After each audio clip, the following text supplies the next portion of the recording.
Settle in. Let the weight of the day begin to release its hold on your shoulders, on the muscles around your eyes. There is nothing required of you in this moment but to be here, to breathe, and to allow your curiosity to gently awaken.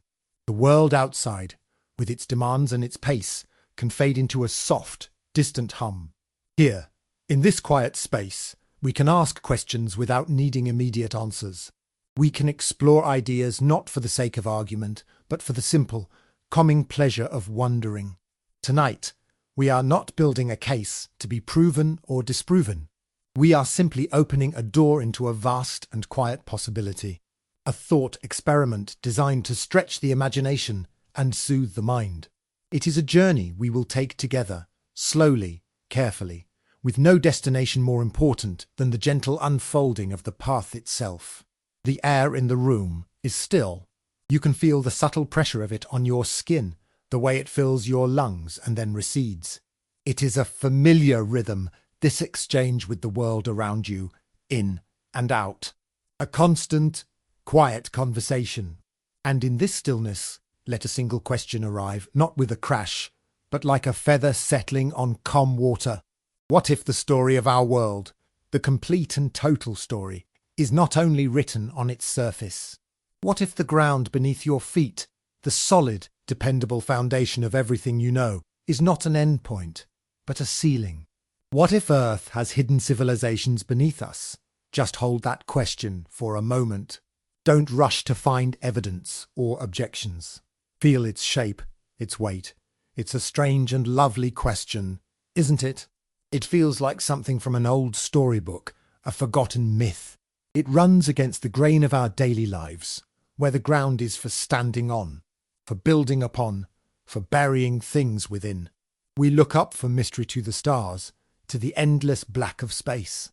We send probes and telescopes to peer into the distant past of the cosmos, searching for signs of life, for echoes of other intelligences. It is a noble and profound search, one that expands our sense of place in the universe. But tonight, we will turn our gaze in the opposite direction. Not up, but down. Down through the soil, through the bedrock, through the immense, silent layers of stone and time that form the bulk of our world. We will journey inward, into the deep dark warmth of the planet itself. This is not a search for monsters or for fantastical kingdoms of myth. It is a more patient inquiry. It is an exploration of what it might mean for life, for intelligence, for civilization itself, to evolve in an environment so utterly different from our own. What would its pressures be? What forms might it take? What kind of consciousness could arise in a world without a sky, without stars, in a realm of immense pressure, geothermal energy, and geological time? We will proceed with a gentle skepticism, a sense of wonder tempered by reason. We will touch upon geology, biology, physics, and mythology, not as tools to prove a point, but as languages to help us articulate the shape of our question. We will treat this as a grand thought experiment, a way to better understand our own world by imagining another hidden deep within it. So let your mind drift. Let just the room soften, the only task at our hands to listen and to wonder. We are simply creating a space for a possibility to exist, for an evening, to explore the grand, silent, and perhaps unnoticed depths of our own home. What if we have only ever known the surface of things? What if the real story, the deepest story, lies beneath? Our journey tonight is one of pure inquiry. It is essential, from the very beginning, that we establish the spirit of this exploration. We are not here to convince, nor to dunk. We are not asserting that great cities of crystal and light lie miles beneath the soil. The goal is not to trade one certainty for another. Instead, our purpose is to engage in a structured and imaginative thought experiment, one that uses the tools of reason and scientific understanding to explore the edges of what is possible, and in doing so, to perhaps see our own world in a new and richer light. Think of it as building a provisional model. In science, when we encounter a phenomenon we don't understand, we create models. These models are not declared as truth. They are temporary frameworks, sketches, ways of organizing our thoughts and guiding our questions. A good model doesn't need to be perfectly correct right away. It just needs to be useful. It needs to help us think more clearly, and that is what we are doing tonight. We are building a model around the question, what if? We will establish a few clear guardrails for our thinking. First, we will lean on what is known about our planet. We will respect the laws of physics, chemistry, and biology as we understand them. The challenge and the creativity comes from applying these known rules to a completely novel scenario. We won't invent magic. Instead, we will look for the magic that already exists within the deep. Strange workings of planet Earth, the bizarre life around hydrothermal vents, the immense pressures that transform rock, the slow, powerful currents of the mantle. These are our building blocks. Second, we will be very careful with the word civilization. Our own experience of civilization is loud, expansive, and surface-based. It involves cities, agriculture, technology that reshapes landscapes, and communication that fills the electromagnetic spectrum. It is a particular expression of intelligence, shaped by the sun, the air, and the availability of surface resources. If life, and indeed intelligence, were to arise in the deep earth, it is almost certain that it would not resemble our own. It might be slow, silent, and distributed. It might be biological rather than technological. It might measure its lifespan in geological epochs rather than in years. So, when we use the word civilization, we will use it as a placeholder for a complex, organized, and persistent system of intelligent life, without assuming it would have anything like our own structures or values.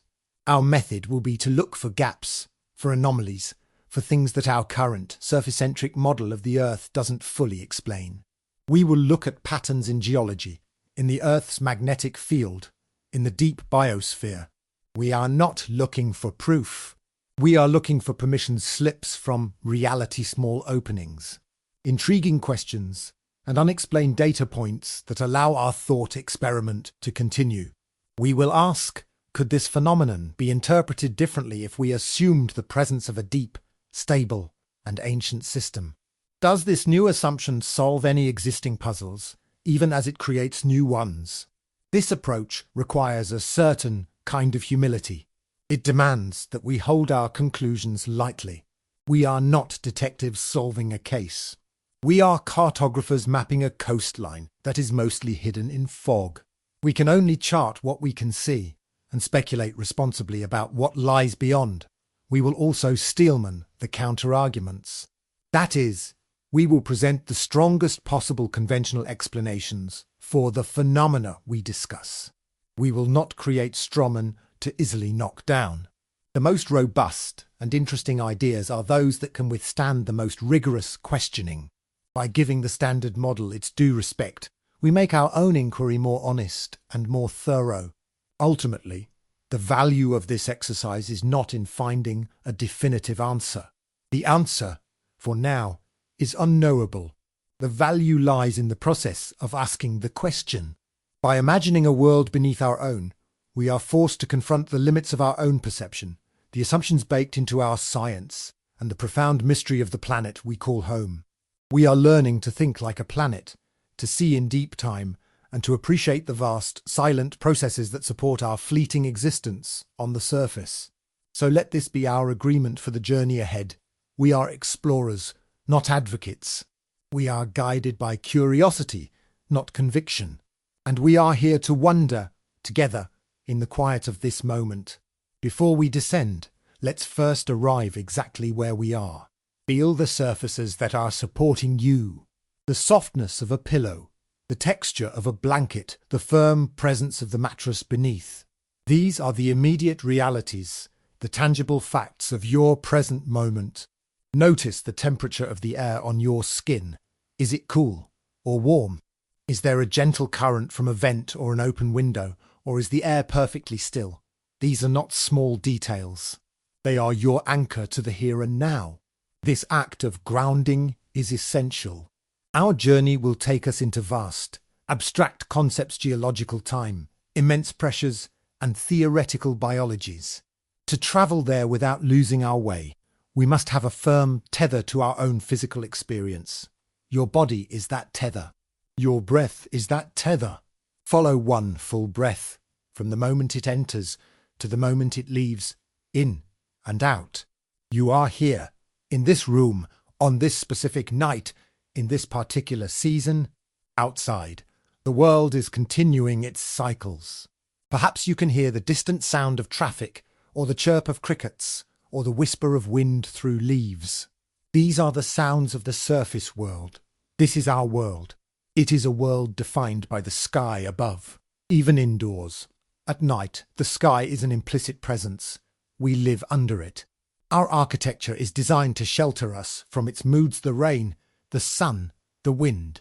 Our biology is tuned to its daily rhythm of light and dark.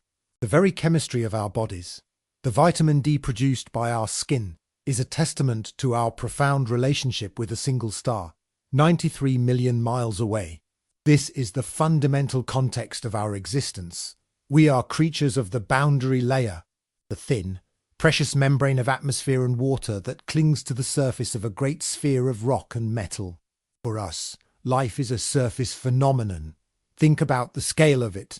The average thickness of Earth's crust is about 20 miles. The deepest hole humanity has ever drilled, the Kola Superdeep borehole in Russia, reached a depth of just over 7.5 miles. It took nearly 20 years to get that far, and after all that effort, we had penetrated only about a third of the way through the crust in that region. If the Earth were the size of an apple, our deepest penetration would be a pinprick that barely breaks the skin.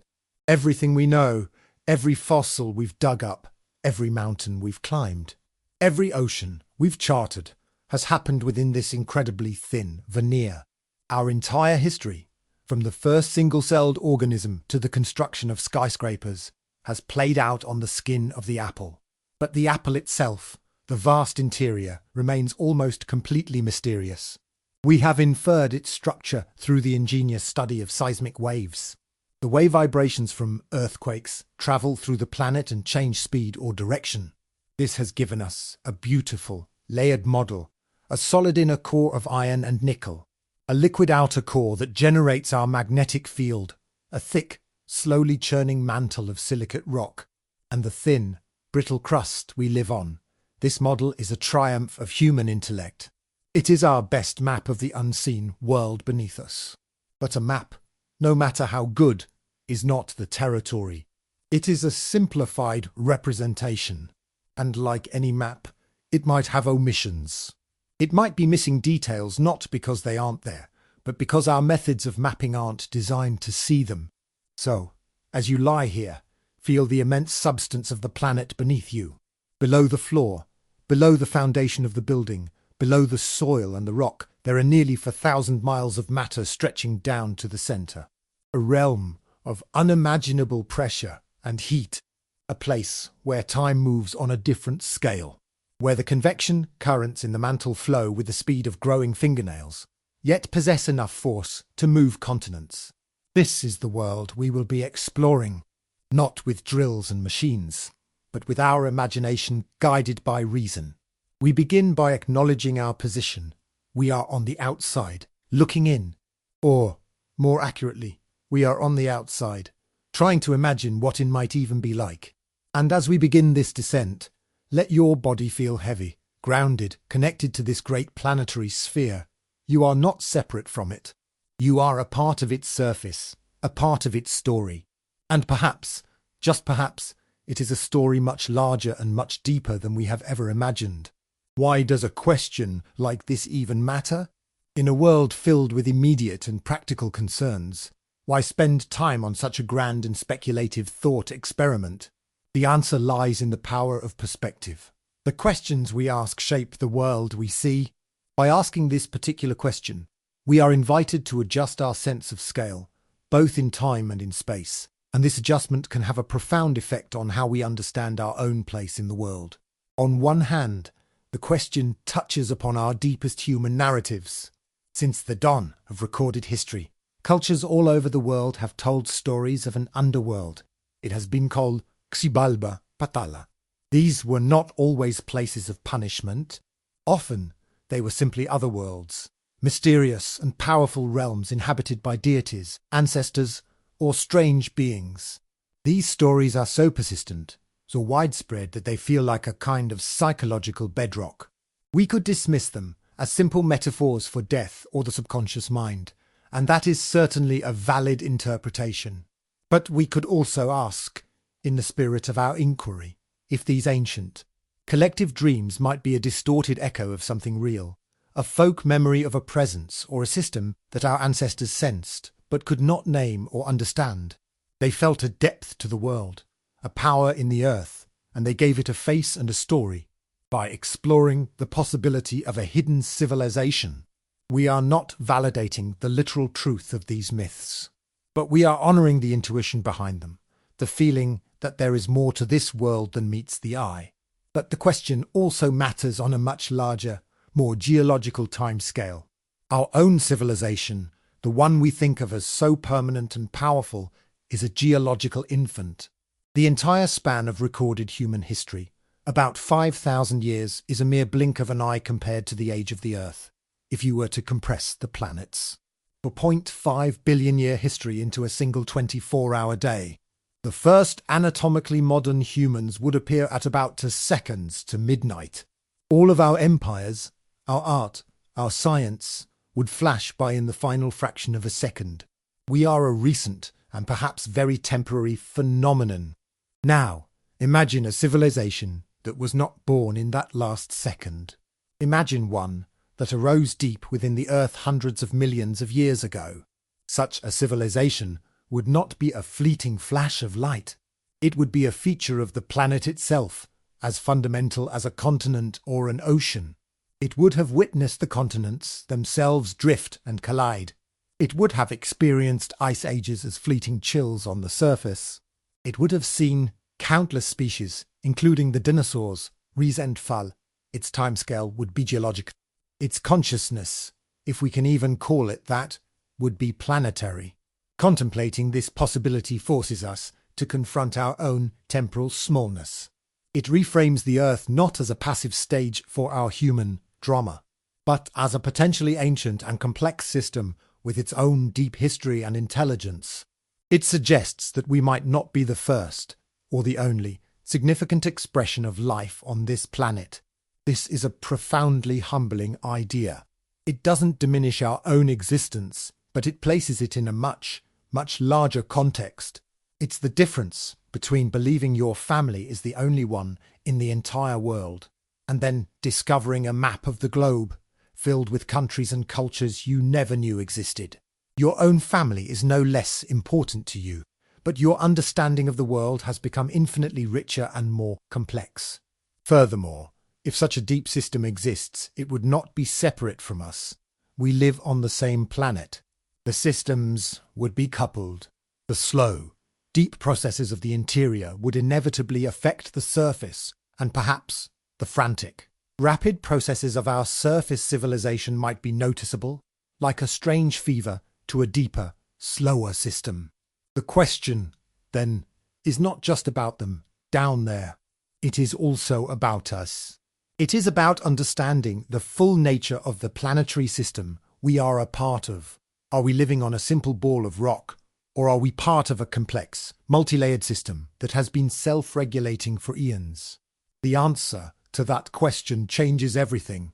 It changes how we view environmental issues, how we search for life elsewhere in the cosmos, and how we understand our own purpose and responsibility as a species. So, this question matters. It matters because it connects our oldest myths to our most advanced science. It matters because it challenges our sense of importance and recalibrates our understanding of time. And it matters because it suggests that the greatest discoveries may not lie in the distant stars, but deep beneath our very feet, in the silent, patient heart of our own world. As we stand at the threshold of this inquiry, let's allow a few specific threads of thought to unspool. We won't follow them to their conclusions just yet. Think of this as opening a series of doors just a crack, catching a glimpse of the room beyond, and making a quiet promise to ourselves to return later. These will be our guideposts recurring themes that we will revisit and weave together as our exploration deepens. The first thread is the question of energy. Any civilization, no matter how exotic, must obey the laws of thermodynamics. It needs a source of energy to sustain its complexity, to fight against the natural tendency towards disorder. Our surface civilization is overwhelmingly solar-powered. We run on sunlight, both directly with solar panels and indirectly through the fossilized sunlight stored in coal and oil, and the sunlight that drives the winds and the rains. But in the deep earth, there is no sunlight. So, what would a subterranean civilization run on? The most obvious answer is geothermal energy. The Earth's core is as hot as the surface of the sun, and this heat flows outwards, creating a vast and steady source of power. Could life evolve not just to survive in this heat, but to harness it? Could it create structures or biological processes that tap into these geothermal gradients, the difference in temperature between 2 points, to do work? We will return to this idea of a geothermal-based biology and technology, exploring how it might shape the very nature of life itself. A second thread is the puzzle of planetary stability. Our Earth is, by astronomical standards, a remarkably stable and peaceful place. We have a large moon that stabilizes our axial tilt, preventing wild swings in climate. We have a strong magnetic field that shields us from deadly solar radiation. We have plate tectonics, which act like a planetary thermostat, recycling carbon and regulating the climate over geological timescales. Each of these features is crucial for the long-term survival of complex life on the surface. But are they all just a series of incredibly fortunate cosmic accidents? Or could some of them be features of a much larger, self-regulating system? We will come back to this question, looking at each of these stabilizing mechanisms and asking if they could be interpreted not just as passive geological processes, but as components of an active, homeostatic system. Could be, in some Zense-Kiefstable. And if so, why? The third and final thread for now is the nature of the signal. If there is a vast, ancient, and intelligent system beneath our feet, why don't we see it? Why isn't it obvious? The simple answer is that we might not be looking for the right thing. We scan the skies for radio waves, because that's what our technology uses. We look for city lights and industrial pollutants, because that's the signature of our civilization. But a civilization that is millions of years old, based in geology and geothermal energy, would leave a very different kind of trace. Its signal might not be a radio broadcast. It might be a subtle, persistent anomaly in the Earth's seismic data. Its technology might not be made of metal. It might be crystalline or biological, indistinguishable from natural rock to our current instruments. Its communication might not be electronic.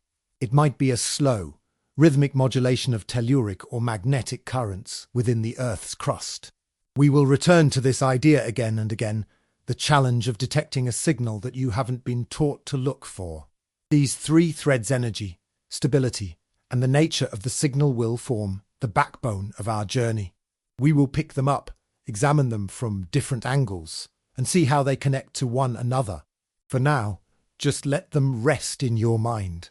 The puzzle of a sunless energy source, the mystery of a planet that seems almost too stable, and the profound challenge of searching for something you cannot yet imagine. To move forward with clarity, we need to establish a few working definitions. These are not final, absolute truths, but simply the terms we will agree upon for the duration of our journey. They are the language of our thought experiment, designed to be functional and clear, rather than rigid and dogmatic. Our first and most important term is civilization. As we touched upon earlier, this word is heavy with the baggage of our own human experience. It conjures images of cities, agriculture, writing, law, and technological progression. If we limit ourselves to this definition, our inquiry ends before it begins, because such a civilization would almost certainly leave surface traces we would have found by now. So, let's create a broader, more functional definition. For our purposes tonight, a civilization will be defined as *, a persistent, complex, and self-regulating system that actively manages its environment to ensure its own survival and propagation over geological timescales. Asterisk, let's break that down. Persistent means it has been around for a very long time, likely millions, if not hundreds of millions of years. This is not a recent development. Complex means it is composed of interconnected parts that interact in non-simple ways. It has a high degree of internal organization. Self-regulating is the key.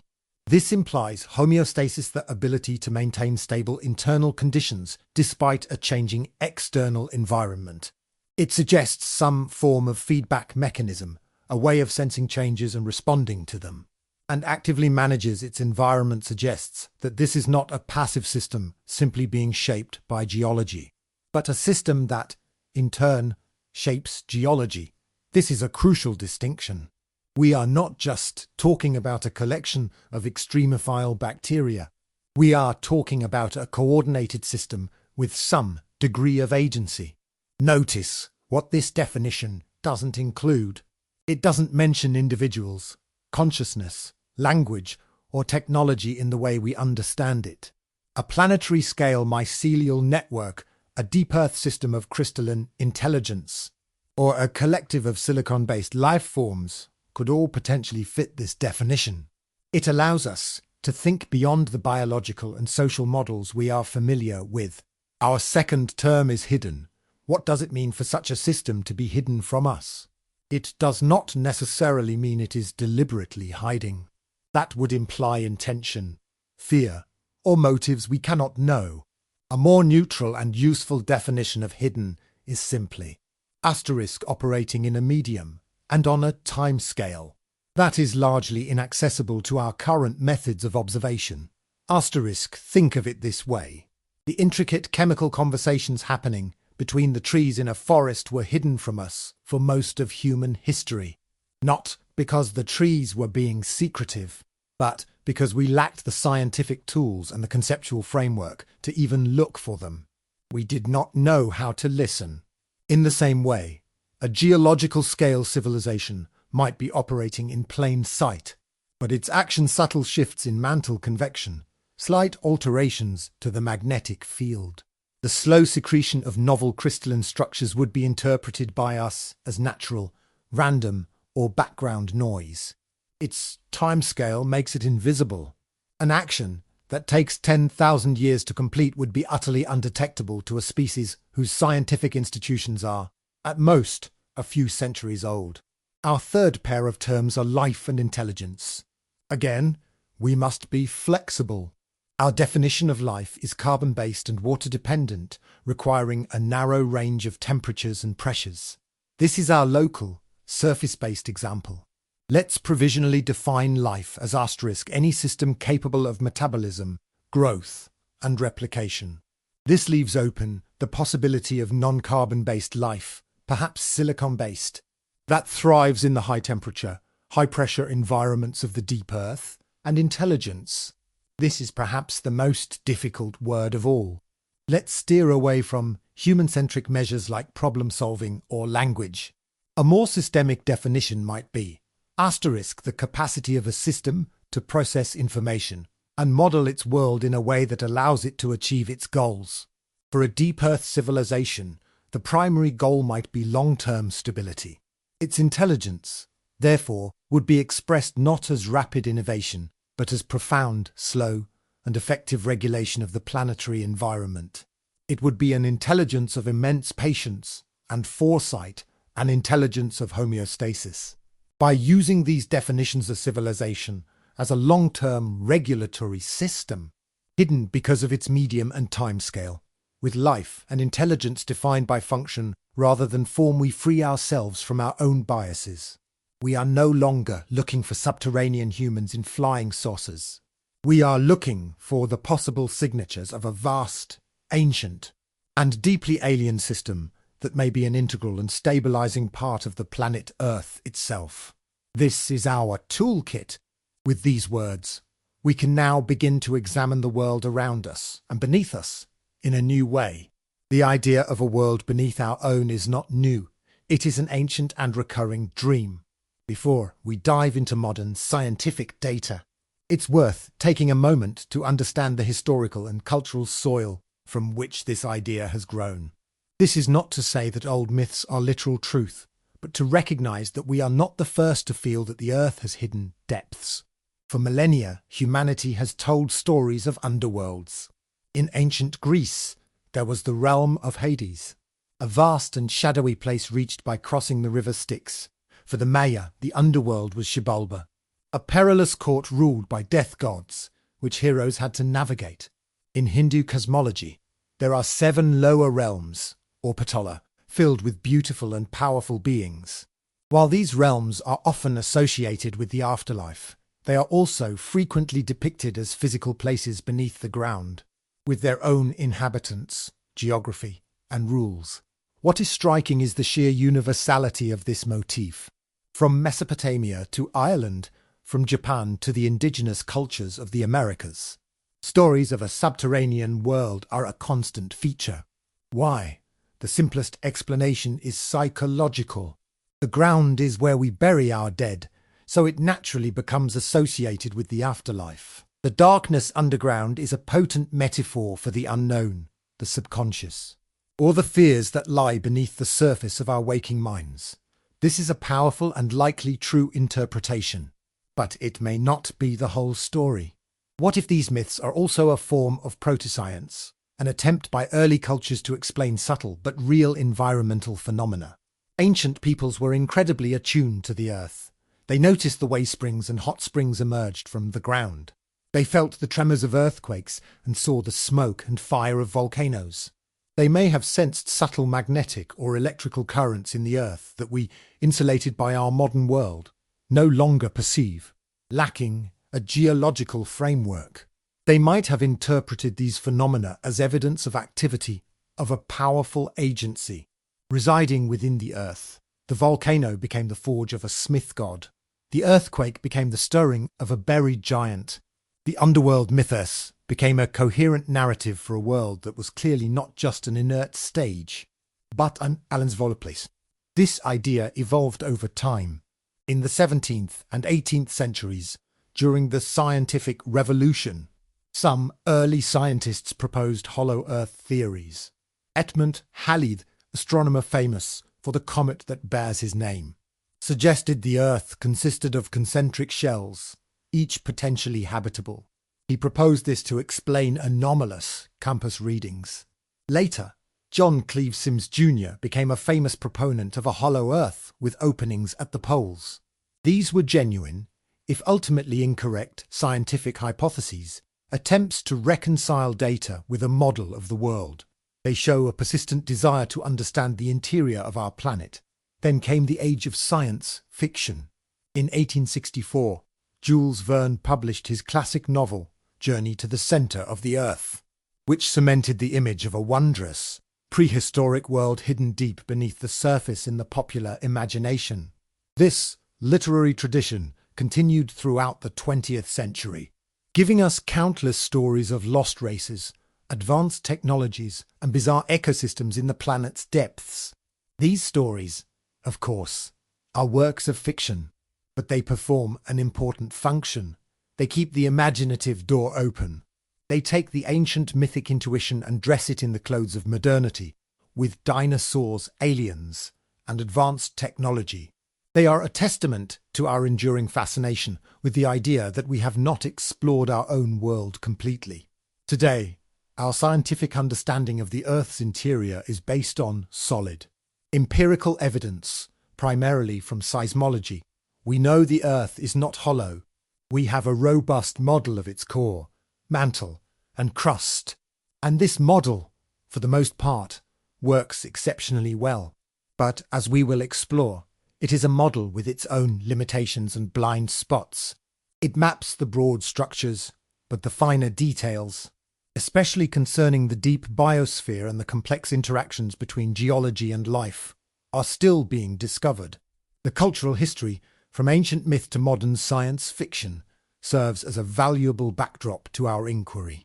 It reminds us that the question, what lies beneath, is one of the most fundamental questions we can ask. It is a question that has been asked by mystics, scientists, and storytellers for thousands of years. They each use the tools available to them: myth, observation, mathematics, narrative to try and answer it. Tonight, we continue that tradition. We will use the tools of systems thinking, geology, biology, and reasoned speculation.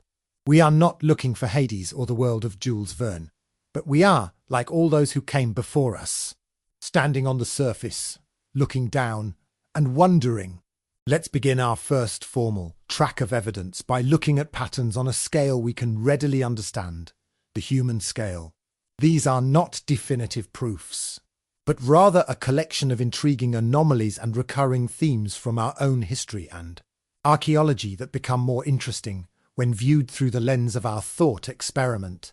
We are looking for patterns that seem to hint at a missing piece of the puzzle, a background influence that we haven't accounted for in our standard models of human history.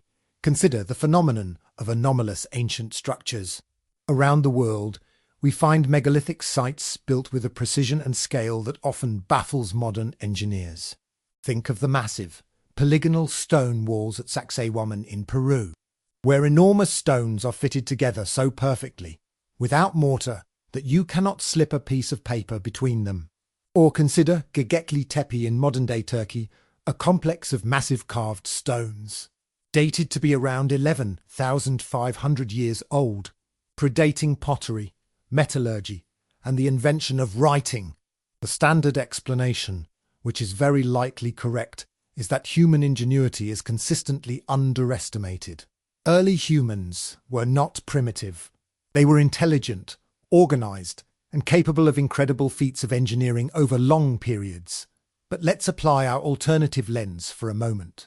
What if this knowledge of stoneworking, of acoustics, of celestial alignments, was not entirely developed in a vacuum? What if, periodically, there were moments of informational transfer? This does not need to be a dramatic visitation. It could be far more subtle. Imagine a deep, geological intelligence that communicates or expresses itself through vibrations, through resonant frequencies in the Earth's crust. Perhaps certain early human groups, being more attuned to the subtle energies of the land, discovered locations where these geological resonances were particularly strong and clear. Perhaps they found that by quarrying and shaping stone in a particular way, they could amplify or harmonize with these frequencies.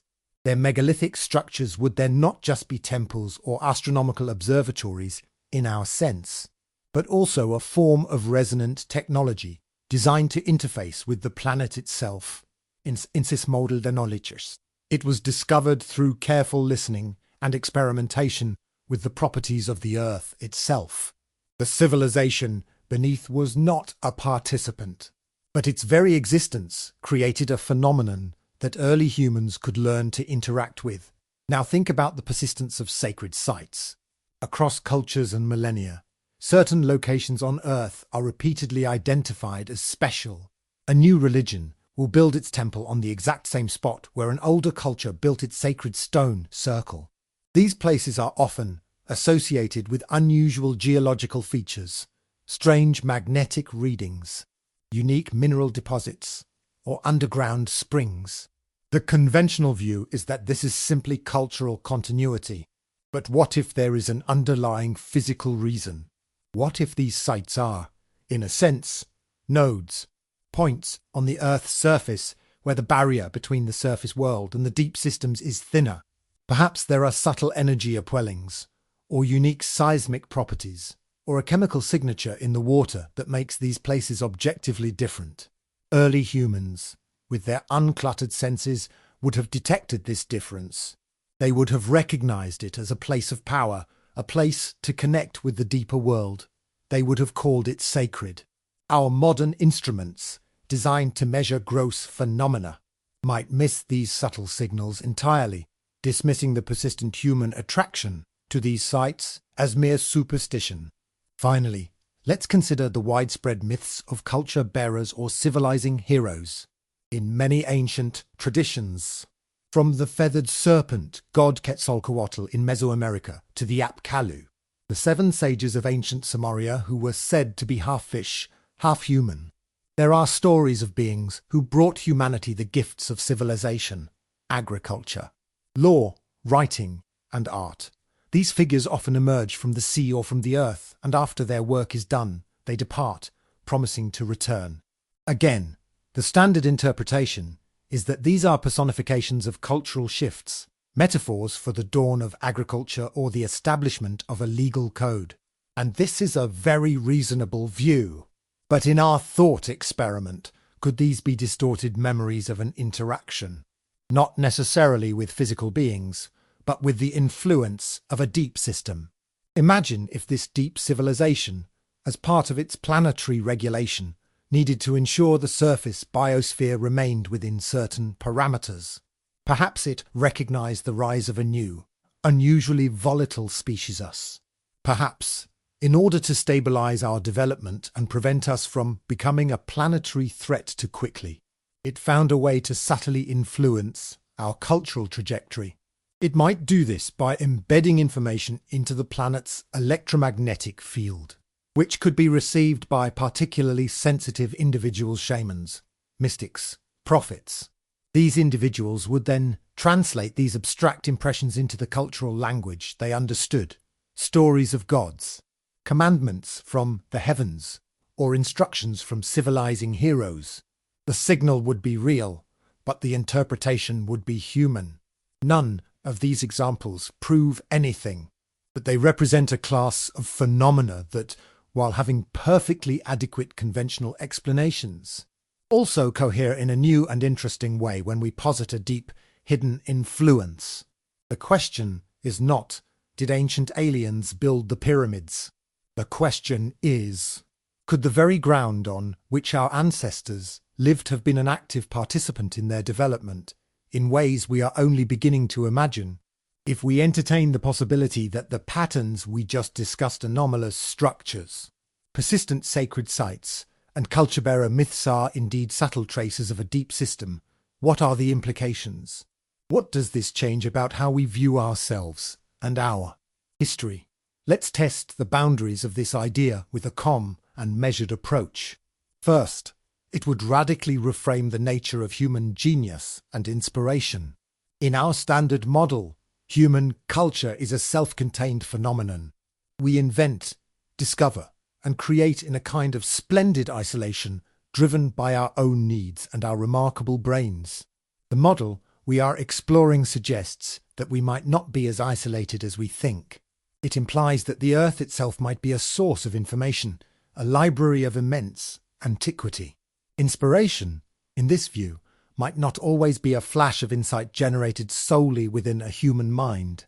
It could sometimes be an act of reception, of tuning into a signal that is always being broadcast, but is rarely heard. This doesn't diminish human achievement. On the contrary, it elevates the role of the sensitive, the artist, the mystic, the inventor. Their genius lies not just in creation, but in their ability to listen, to act as transducers between a deep, planetary intelligence and the surface world of human culture. The builders of Göbekli Tepe were not just clever engineers. They were masters of listening to the earth. The tellers of the culture-bearer myths were not just spinning tales. They were translating a profound, non-human influence into a human-scale story. This reframing also has implications for our understanding of consciousness. We generally assume consciousness is a rare and precious thing, something that arises from the complex neurochemistry of animal brains. But if a planetary-scale intelligence exists, it suggests that consciousness might not be limited to biological brains. It could be a property of complex systems themselves. The deep civilization's mind might be distributed throughout the Earth's crust and mantle. Its thoughts might be slow, powerful convection currents. Its memories might be encoded in the crystalline structures of deep Earth minerals. This is a radical departure from our neuron-centric view of thinking. It suggests that the planet itself might be, in some sense, aware, and our own human consciousness, in this context, becomes not the sole proprietor of thought on Earth, but rather a small, fast, and noisy eddy in a much larger, slower, and deeper river of planetary awareness. But we must apply some boundary tests. If this system exists and can influence us, why is its influence so subtle, so ambiguous? Why not make direct contact? Here, the concept of timescale provides a powerful constraint. An entity that has existed for 100 million years would likely not operate on the timescale of human politics or even human history. Our entire civilization's lifespan might be, to it, a brief and frantic flash. The idea of direct contact might be a category error. It would be like a mayfly attempting to have a meaningful conversation with a 1,000-year-old sequoia tree. The difference in their temporal experience is so vast that a common ground for communication is almost unimaginable. The sequoia communicates, but it does so through the slow language of growth rings, root expansion, and chemical signals to the forest. The mayfly, living for a single day, would never be able to perceive this conversation. Similarly, the deep civilization's communication might be the slow, deliberate shaping of planetary conditions. Its message to us might be the continued stability of the climate, the persistent strength of the magnetic field. These are the things that matter for long-term survival, the only things worth saying on a geological timescale. Another edge case to consider is the potential for misunderstanding. If humans do occasionally receive some form of signal, our interpretation of it is filtered through our own limited, biologically driven concerns: survival, power, tribal identity, fear of death. A signal that is simply a packet of abstract mathematical or physical information, meant to encourage long-term stability, could easily be misinterpreted by a human mind as a divine command, a prophecy of doom, or a tribal mandate. This could explain why religious and mythological traditions, which might be born from a genuine moment of reception, so often become sources of conflict. The original signal might be pure information about cosmic or planetary harmony, but by the time it's been processed by the human ego and cultural biases, it becomes a story about us versus them. This is a sobering but important implication. The fault lies not in the signal, but in the receiver. This line of inquiry doesn't lead to easy answers. Instead, it deepens the mystery. It suggests that our history is not just a story about us, but a story about our relationship with a planet that may be far more alive and intelligent than we have ever supposed. It asks us to consider that the ground beneath our feet is not just a stage, but a quiet and profoundly ancient participant in our story. Let's now move to our second evidence track, zooming out from the human scale to the scale of planetary systems and feedbacks. Here, we are not looking for artifacts or myths, but for the signatures of regulation and balance in the Earth's fundamental operations. The guiding idea is homeostasis, the tendency of a system to maintain a stable, constant condition. Our own bodies are masterful homeostatic systems, constantly regulating temperature, blood sugar, and oxygen levels. The question is, does the Earth exhibit similar properties, and are they more sophisticated than we would expect from purely random, non-living processes? Consider the Gaia hypothesis, first proposed by scientist James Lovelock and microbiologist Lynn Margulis. In its strongest form, it suggests that the Earth's biosphere, atmosphere, oceans, and soil constitute a complex, self-regulating system, much like a living organism. The planet actively maintains the conditions necessary for its own life. For example, the amount of salt in the oceans has remained remarkably stable at around 3.5% for hundreds of millions of years, an optimal level for most marine life. If the oceans were simply passive basins, evaporation would have steadily increased their salinity to levels toxic for life. What prevents this? The Gaian model suggests that life itself plays a role, perhaps through the formation of vast salt flats in lagoons, which are created by microbial activity and effectively sequester salt out of the system. This is a feedback loop. Life influences the environment, and the environment, in turn, remains suitable for life. Another powerful example is the regulation of atmospheric oxygen. For the last few 100 million years, Oxygen has been held at a steady level of around 21%. This is a curious number. If it were to drop much below 15%, complex, air-breathing life like us would struggle to survive. If it were to rise much above 25%, the atmosphere would become so flammable that even damp vegetation could ignite from a simple lightning strike, leading to catastrophic global wildfires. The planet is walking a tightrope. So what keeps the oxygen level in this narrow Hubble-band?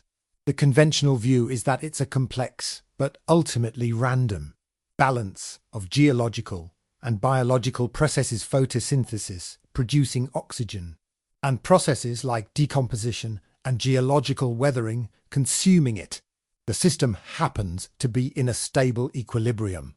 The Gaian perspective, however, would suggest this is not an accident. It is an actively maintained state. Life itself, particularly microbial life, modulates its metabolism in response to oxygen levels, creating negative feedback loops that prevent the system from spiraling out of control. When oxygen gets to high, processes that consume oxygen might accelerate. When it gets to low, oxygen-producing processes might become more efficient. Now, let's take this a step further with our thought experiment. The original Gaia hypothesis attributes this regulation to the emergent, uncoordinated behavior of the entire biosphere. It doesn't require any central intelligence or foresight. But what if that weren't the whole story? What if the stability of these systems is enhanced or even orchestrated by a deeper, older, and more centralized intelligence? Imagine our deep Earth civilization. Its primary goal, as we've defined it, is long-term persistence. To achieve this, it needs the entire planetary system, including the surface biosphere, to remain stable. A runaway greenhouse effect or a global firestorm would be just as threatening to a deep civilization as it would be to us, as it would fundamentally alter the planet's thermal and chemical balance. Therefore, it would be in this civilization's profound self-interest to act as a planetary steward or regulator. How could it do this without ever showing itself? It could work through subtle, powerful leverage points. For example, it could influence the climate over long timescales by modulating the rate of seafloor spreading or volcanic activity. A slight increase in undersea volcanism would release more carbon dioxide into the atmosphere, warming the planet. A slight decrease would cool it. These are levers of immense power, capable of steering the planet out of an ice age or preventing a runaway greenhouse effect. For a civilization whose body is integrated with the planet's geology, manipulating these levers might be a straightforward, almost metabolic process. It might also influence the biosphere more directly. Perhaps it can release specific trace elements or chemical messengers from deep Earth vents into the ocean currents. These messengers could then trigger blooms of specific types of phytoplankton, the microscopic organisms that form the base of the marine food web and are responsible for a huge portion of the planet's oxygen production. By promoting the growth of certain microbes and suppressing others, IT could fine-tune the composition of the atmosphere and the chemistry of the ocean. In this model, the Earth is not just a self-regulating system. It is a managed system. The surface biosphere, with all its chaotic and competitive evolution, is like a wild but beautiful garden. And deep within the Earth, there is a patient, ancient gardener who doesn't interfere with the individual plants, but who quietly ensures that the soil chemistry, the rainfall, and the seasonal temperatures remain stable, allowing the garden as a whole to thrive. This perspective doesn't contradict the science of feedback loops. It simply adds a potential layer of coordination and agency to them. The question it leaves us with is this: is the Earth's remarkable, life-sustaining stability merely a fortunate accident of physics and biology, or is it the signature of a deeper, hidden order? If we accept the premise, just for this exploration, that some of Earth's key life support systems might be actively managed, what are the second-order effects and deeper implications of this model? What does it mean to live in a managed system, a planetary-scale garden? The first implication is that the concept of natural versus artificial begins to break down. We tend to see the world in this binary. A forest is natural. A city is artificial. A geological process is natural. A machine is artificial. But in the model of a managed planet, this distinction becomes blurry. Is the remarkably stable level of oxygen in our atmosphere a natural phenomenon, or is it an artifact of a multi-million-year-old engineering project? Is the process of plate tectonics purely geological, or is it a component in a planetary scale thermoregulatory machine? The Earth we experience might be, in a sense, a terraformed world, not terraformed by aliens from another star, but by a native intelligence that has been carefully cultivating the planet for eons. This doesn't make the world any less beautiful or wondrous. A lovingly tended garden is, in many ways, more marvellous than a patch of random weeds. It implies that the beauty and stability we see around us are not just the product of blind chance, but perhaps also of immense, patient, and subtle art. This leads to a second, more humbling implication, our own species' recent. Explosive activity might be seen not as the pinnacle of intelligence on Earth, but as a period of profound instability and deregulation. From the perspective of a system that prizes stability above all else, our industrial civilization, with its rapid consumption of resources, its dramatic alteration of the atmosphere, and its triggering of a mass extinction event would look like a pathogenic outbreak. We are not just changing the environment. We are actively fighting against the very homeostatic mechanisms that have kept the planet habitable for so long. This is not a moral judgment. It is a systemic one. It's like a single organ in a body suddenly deciding to grow uncontrollably, consuming all the resources and disrupting the body's delicate chemical balance. From the perspective of the body as a whole, this is a crisis that must be managed. If this is the case, how might the deep system respond? Again, we must avoid anthropomorphic thinking. It wouldn't respond with anger or punishment. It would likely respond in the way any complex regulatory system does, with negative feedback. It would initiate processes designed to counteract the destabilizing influence and return the overall system to equilibrium. What would this feedback look like from our perspective? It might not be dramatic or obvious. It might look like natural disasters. Perhaps a subtle shift in ocean currents, orchestrated from deep-sea vents, could lead to a dramatic change in weather patterns, causing droughts in some agricultural heartlands and floods in others. Perhaps a slight modulation in the Earth's magnetic field could affect the global climate in ways we don't yet understand. It could even be a biological response. Perhaps the system could release, dormant, ancient microbes that have a taste for our industrial pollutants, or even for our plastic waste. The goal would not be to destroy humanity, but to curb our most destabilizing activities, to metabolize our waste products, and to nudge our civilization back into a more sustainable relationship with the planetary whole. This is a challenging thought.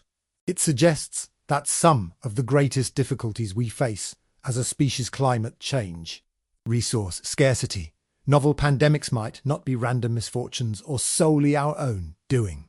They could be, in part, the predictable response of a larger system trying to regulate a component that has gone haywire. It reframes our environmental crisis from being a simple problem of human action to being a dynamic interaction between two systems, operating on vastly different timescales and with vastly different priorities. This is not an invitation to abdicate responsibility. Our actions are still the primary driver of the instability, but it does suggest that the solutions might not just lie in our own technology or policy. The solution might involve learning to listen to the planet again, to understand its regulatory mechanisms, and to align our own civilization with the deeper, slower rhythms of the Earth. It implies that our long-term survival may depend on our ability to transition from being a pathogen to being a cooperative, symbiotic part of the planetary garden. And as we sit here, together in this shared exploration, spread out across different places and different times. It's a nice moment to just pause, to feel the reality of this connection. You are in your space, and I am in mine, but we are joined for a little while by this thread of curiosity. Perhaps you are listening to this in the deep of night, with the moon casting a silver light through your window. Or maybe it's the early hours of the morning, just before the dawn, when the world is at its most still. Maybe you're in a city with the faint, ever-present hum of life around you. Or perhaps you're somewhere rural, surrounded by the sounds of the natural world. Wherever you are, just take a moment to acknowledge it. To acknowledge this global community of curious minds, all settling down, all choosing to spend a little time wondering together. It's a quiet and beautiful thing. If this journey is resonating with you, if it's helping to calm your mind and open up a space for gentle thought, you might consider letting others know about it. A simple act, like tapping the like button or subscribing to this channel, becomes a small signal. It helps these quiet explorations find their way to other people who might be looking for a peaceful and thought-provoking way to end their day. There is never any pressure to do so. The most important thing is that you are here, now, giving yourself this time. But if you feel the impulse, know that it is appreciated. It helps keep this space available for everyone. Now, let's settle back in. Let that brief connection to the wider world soften back into the focus of our own personal space. Let your breath deepen once more. We have established a premise, and we have begun to explore the evidence from the human scale and the system's scale. We've laid the groundwork. Now, we must turn to the objections, to the strong and valid reasons why this idea of a hidden civilization remains, for now, firmly in the realm of speculation. We will do this not to tear our model down, but to make it stronger by understanding its weaknesses and the challenges it must overcome. Let us proceed. Now we must turn and face the other direction. We must give our full and fair attention to the mainstream, conventional explanations for the world as we see it. It is essential to Steelman this position to build the strongest possible version of the argument, not a weakened caricature. The standard scientific model of the Earth is one of the great intellectual achievements of our species, built on centuries of careful observation, rigorous testing, and brilliant deduction. It is robust, it is powerful, and it has immense explanatory power. So, what is the strongest case against the existence of a hidden, deep Earth civilization? First, and most powerfully, there is the argument from seismology. As we mentioned earlier, our primary tool for mapping the Earth's interior is the study of seismic waves generated by earthquakes. We have seismograph stations scattered all over the globe, constantly listening to the vibrations that travel through the planet.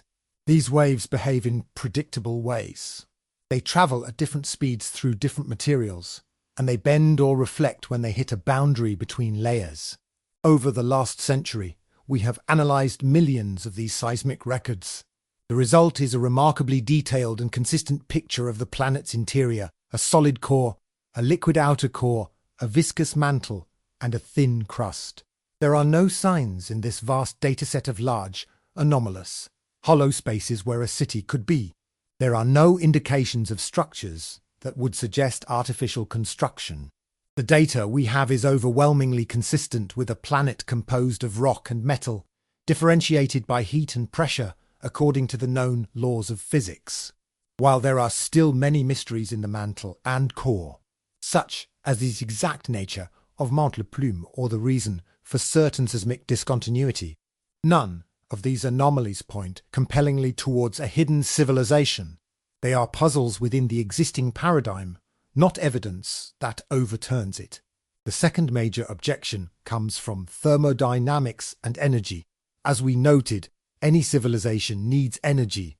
The argument for a geothermal source is plausible at first glance, but it runs into serious problems. While the Earth's core is incredibly hot, this heat is diffuse. The temperature gradient, the change in temperature over distance, is actually quite shallow throughout most of the mantle. Extracting useful energy from such a low gradient source on a massive scale would be incredibly difficult, likely violating the second law of thermodynamics, which states that heat will not spontaneously flow from a colder to a hotter body. Life around hydrothermal vents on the ocean floor does use geothermal energy, but it does so through chemosynthesis harnessing chemical reactions fueled by the hot, mineral-rich water. This supports microbial ecosystems, but it's a huge leap to suggest this could power a planetary-scale intelligence. The energy density is simply too low. To power something we might call a civilization, you would need to concentrate this diffuse geothermal energy in some way. And we see no geological evidence of any mechanism capable of doing this on the required scale. Third, there is the argument from chemistry and biology. Life, as we know it, is based on complex carbon chains and requires liquid water.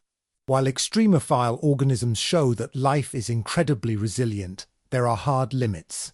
At the temperatures and pressures in the Earth's deep mantle, the complex organic molecules necessary for life would break down.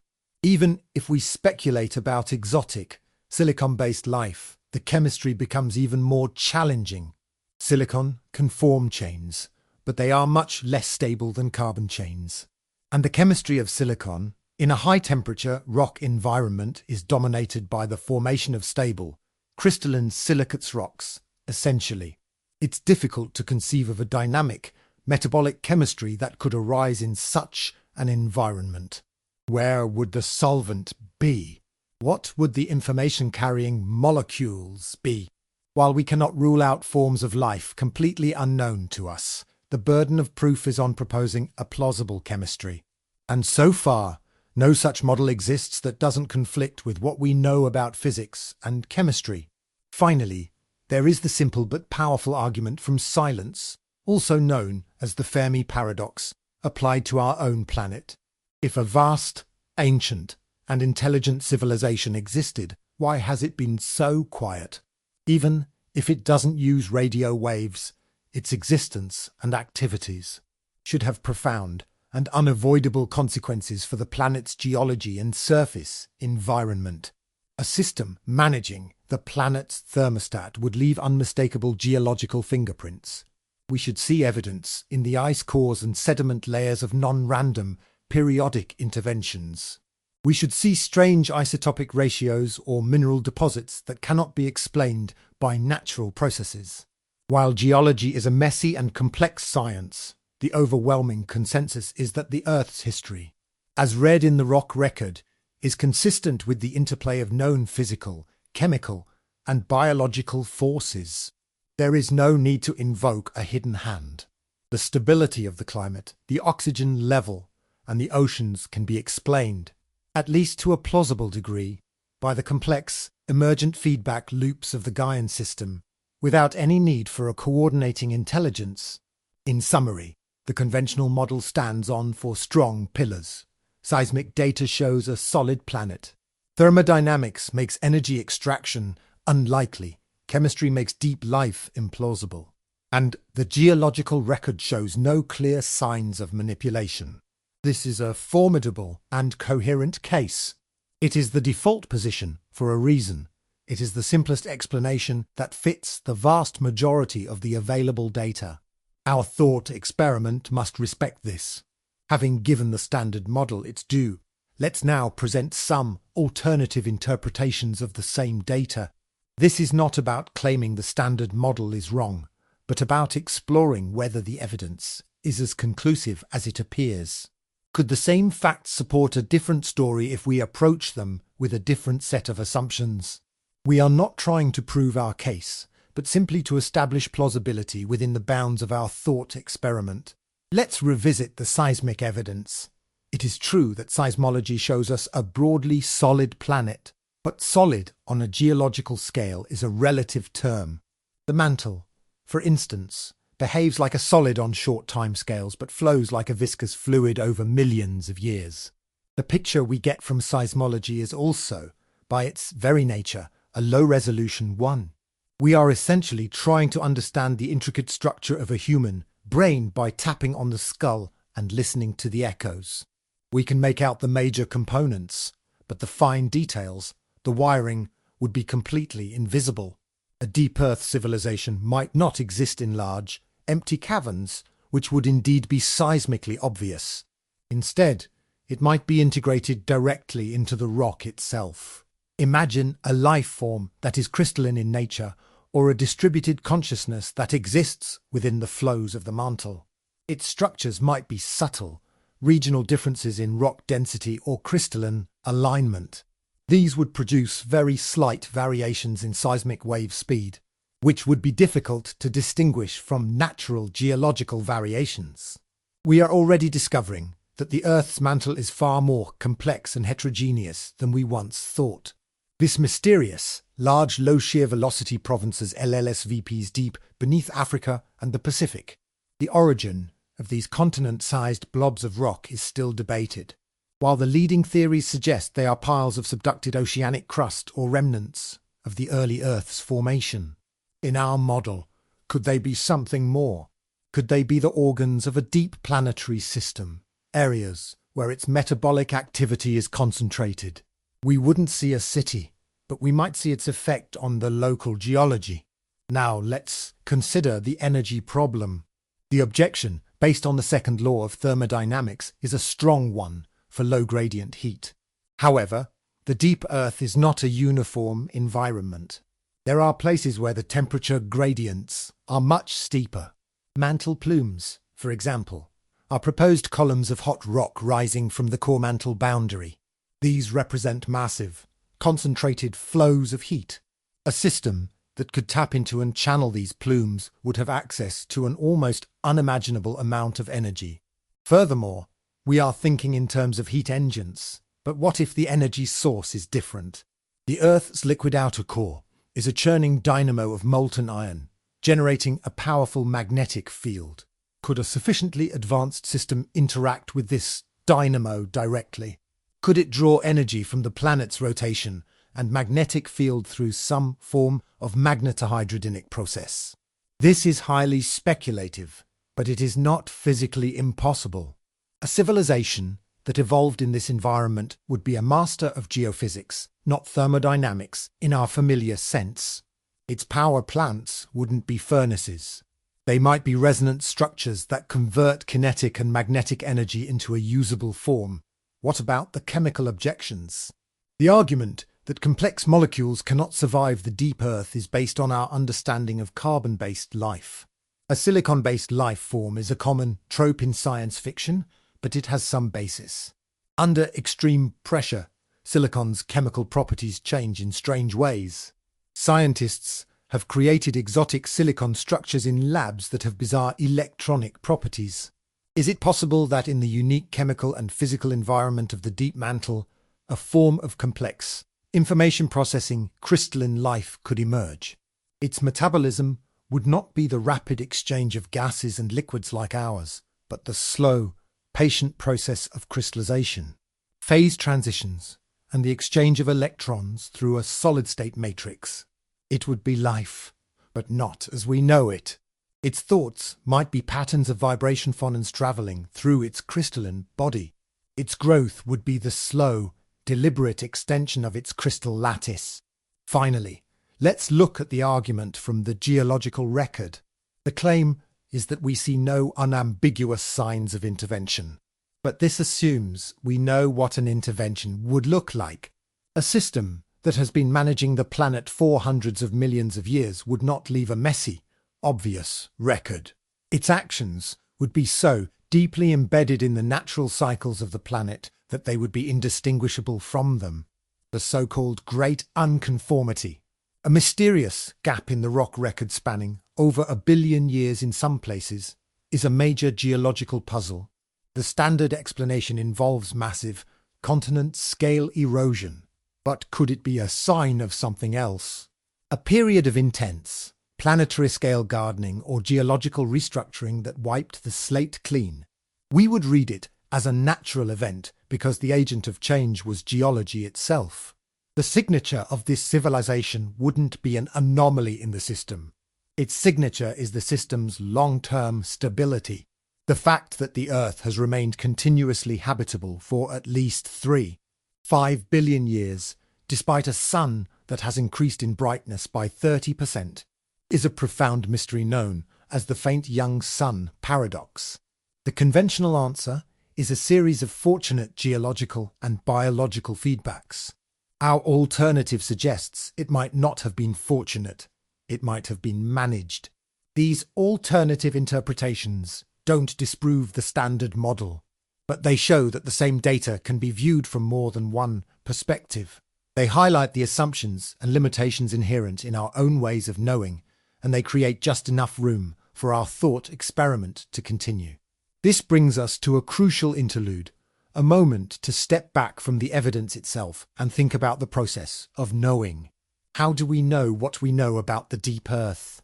And more importantly, what are the inherent limits and biases of our methods? Every tool we use to observe the world has a detection threshold. A telescope can only see objects that are bright enough. A microscope can only resolve details that are large enough. Our senses are tuned to a very specific slice of reality, a narrow band of the electromagnetic spectrum we call visible light, a small range of frequencies we can hear. We are profoundly deaf and blind to most of what is happening around us. Our scientific instruments extend our senses, but they too have their limits. Consider seismology again. It is brilliant at detecting sharp boundaries and differences in density, but it is much less effective at detecting gradual changes or identifying the chemical composition of a rock from a distance. As we discussed, a civilization that was diffuse, distributed, and integrated into the geology itself would be very difficult to see. It would be like trying to find a specific pattern in a complex tapestry by looking at it from a mile away. You can see the overall colours and shapes, but the individual threads and the meaning of the pattern are lost. This is a classic example of a search bias. We tend to look for things that resemble what we already know. In the search for extraterrestrial intelligence SETI, we have historically scanned the skies for narrowband radio signals, because that is a form of communication we understand and use. This is a logical starting point, but it's based on the assumption that alien intelligence would be technological and communicative in a way that is analogous to us. Many scientists now argue that we need to broaden the search to look for other kinds of signatures, or technosignatures, like industrial atmospheric pollutants or vast artificial structures. We are facing the same problem, but in the other direction. Our search for geological intelligence is biased towards finding things that look like our own civilization cities, machines, energy sources we recognize. If the reality is something far more alien or slow, crystalline, geological consciousness, our current methods might be fundamentally incapable of detecting it. It would not register as a signal. It would register as the background. Then there is the problem of survivorship bias. We study the Earth as it is now, a planet that has successfully harbored life for billions of years. We might look at its stable systems and conclude that this is the normal, expected outcome for a planet of this type. But we don't have a large sample of other Earth-like planets to compare it to. What if the vast majority of planets like ours fail? What if they fall into runaway greenhouse effects or lose their atmospheres and become barren, like Mars? If that's the case, then Earth's long-term stability is not normal at all. It is highly anomalous. And when we encounter a profound anomaly, we have to consider anomalous explanations.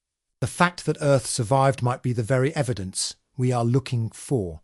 The civilization we are postulating might not be a flashy, technological empire, but simply the name we give to the planetary scale system that is responsible for this incredible, multi-billion-year winning streak. The evidence, for it is not a specific artifact, but the simple fact that we are here at all, on a planet that has navigated countless cosmic and geological threats to remain a haven for life. This brings us back to our main thread. The absence of evidence is not always evidence of absence, especially when you're not sure you're using the right tools to look for it. The fact that our current model of a dead geology explains the data pretty well does not preclude the existence of a deeper, more subtle layer of organization that we have not yet learned to see. We are like people living on a raft in the middle of the ocean, who have meticulously mapped the currents and the waves and believe they understand the ocean completely. They have no concept of the vast, slow, and powerful ecosystem that exists in the deep, dark waters beneath them. An ecosystem whose subtle influence is responsible for the very chemistry of the water they float upon. To see it, they don't need a better map of the surface. They need a new kind of instrument, a new way of looking downward. And perhaps, more importantly, they need to first imagine that there might be something down there to look for. The way we use language is not just a tool for describing reality. It is a tool for constructing it. The words we choose can subtly shape our thoughts, guide our inquiries, and limit the possibilities we are able to entertain.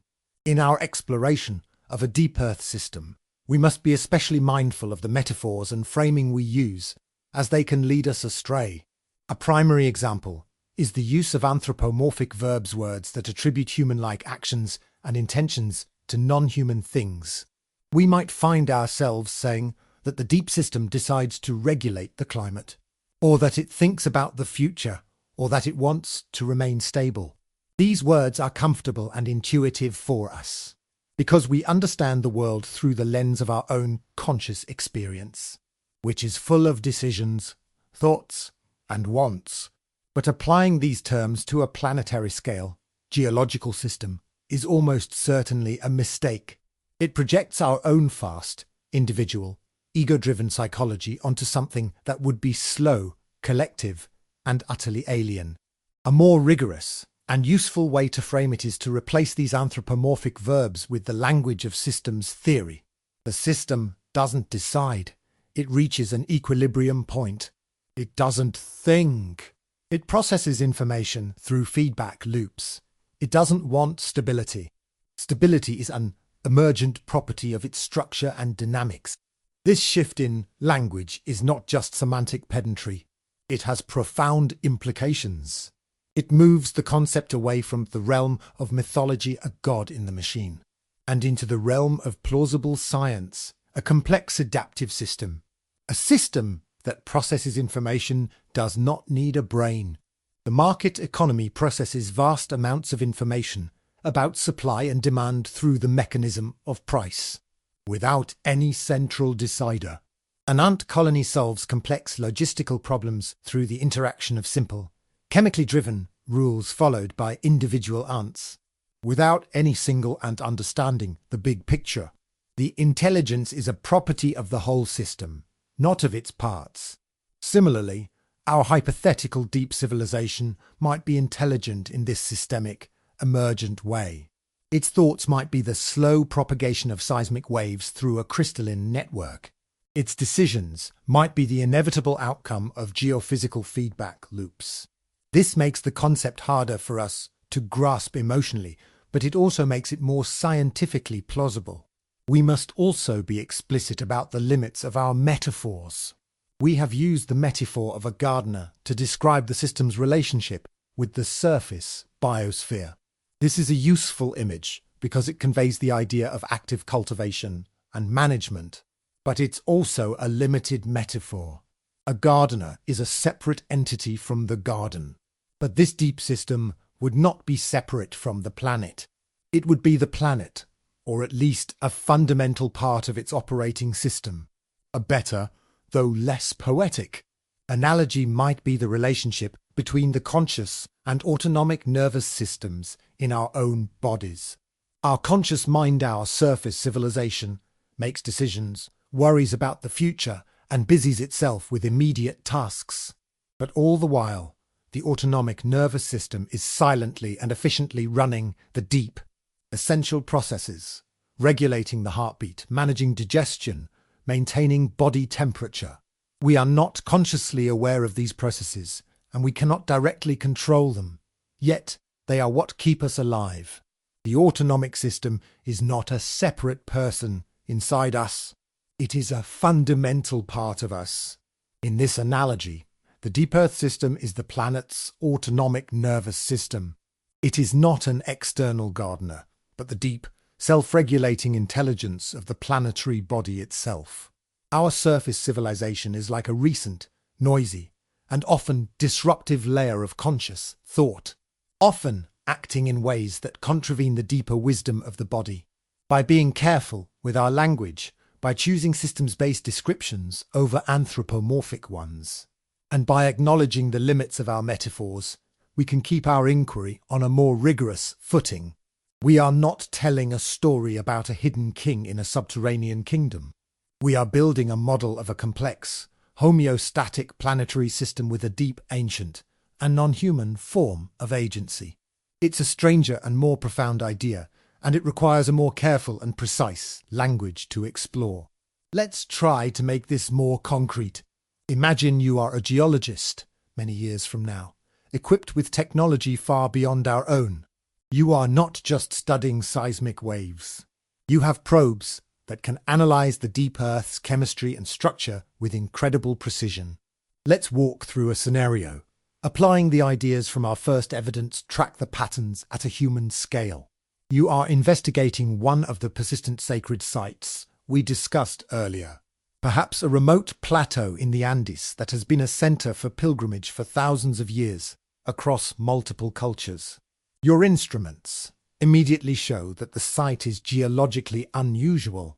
The local magnetic field is subtly but complexly structured, not a simple dipole. Furthermore, there is a deep geothermal anomaly. The ground is slightly warmer than the surrounding area, but the heat is not coming from a simple magma pocket. It seems to be emerging from a network of fine veins in the bedrock. Probing deeper, you discover that the bedrock itself is not normal granite.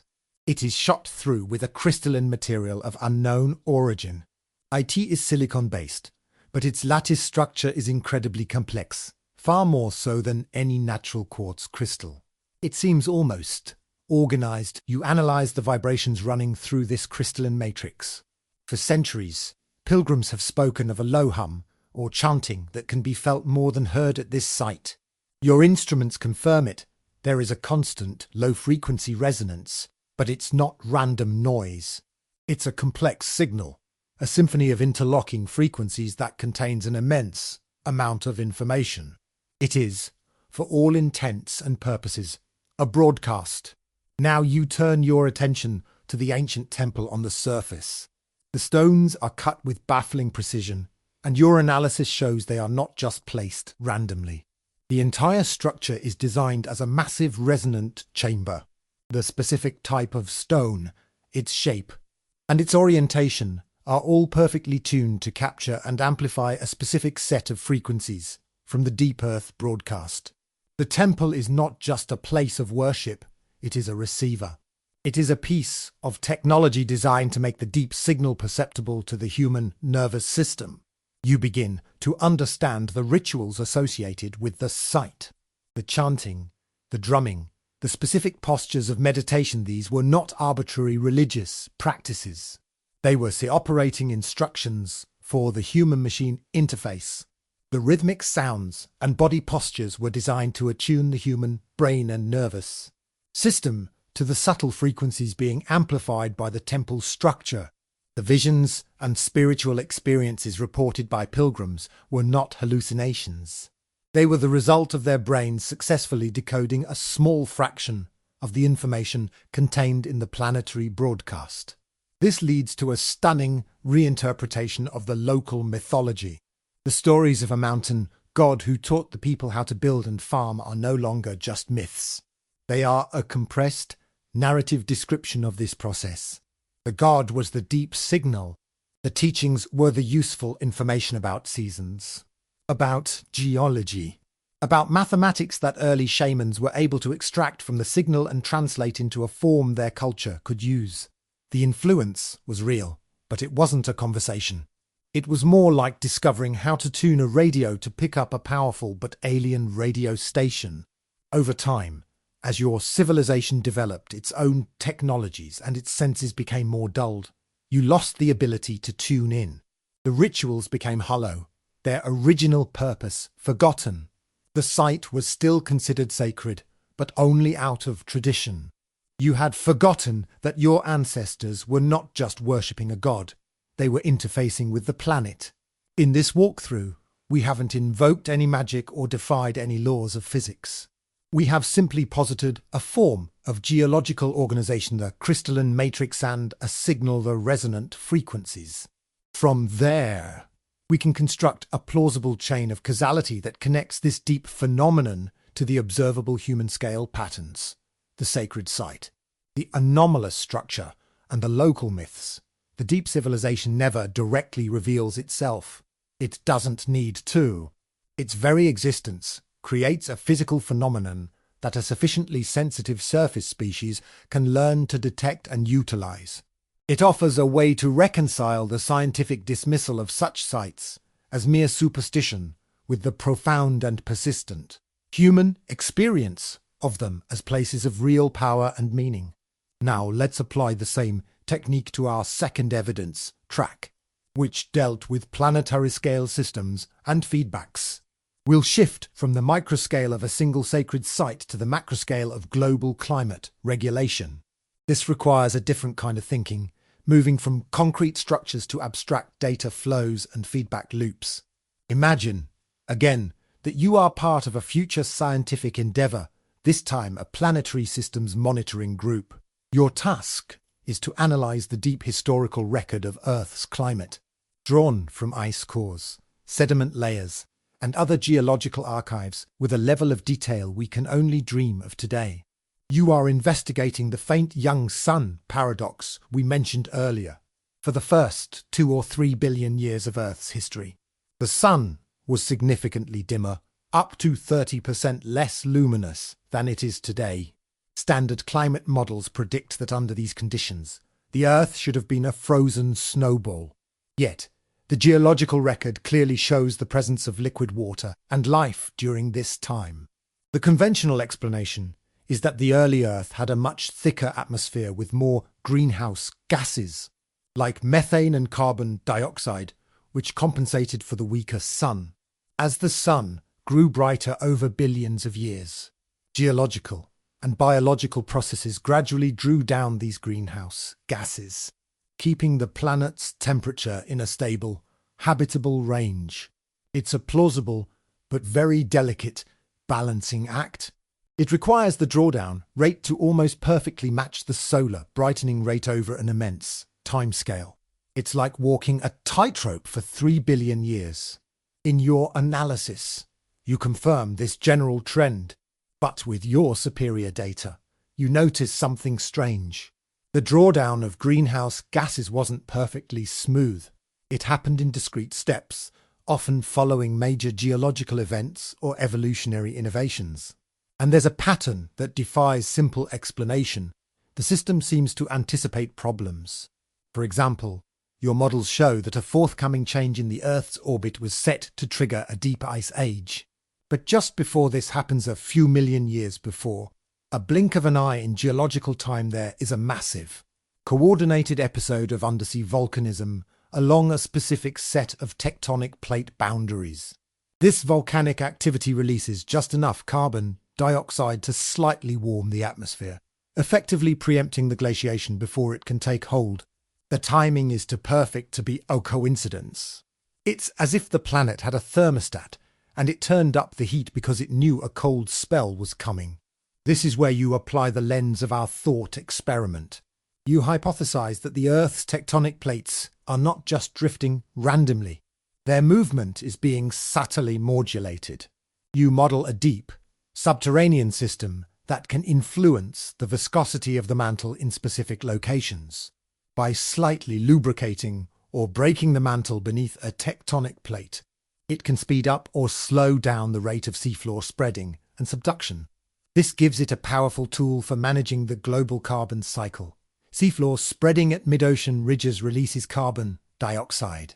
Subduction of carbonate rocks at trenches draws CO2 down. By controlling these two processes, the system can act as the planet's long-term climate regulator. You run a new simulation, this time including a deep regulator that has access to astronomical data. By sensing the subtle gravitational tugs of other planets, and can modulate tectonic activity in response. The model is a stunning success. It perfectly reproduces the historical climate record, including the preemptive adjustments. It explains how the Earth navigated the faint young sun paradox not through sheer luck, but through active, predictive management. The deep civilization is not a collection of beings in a city.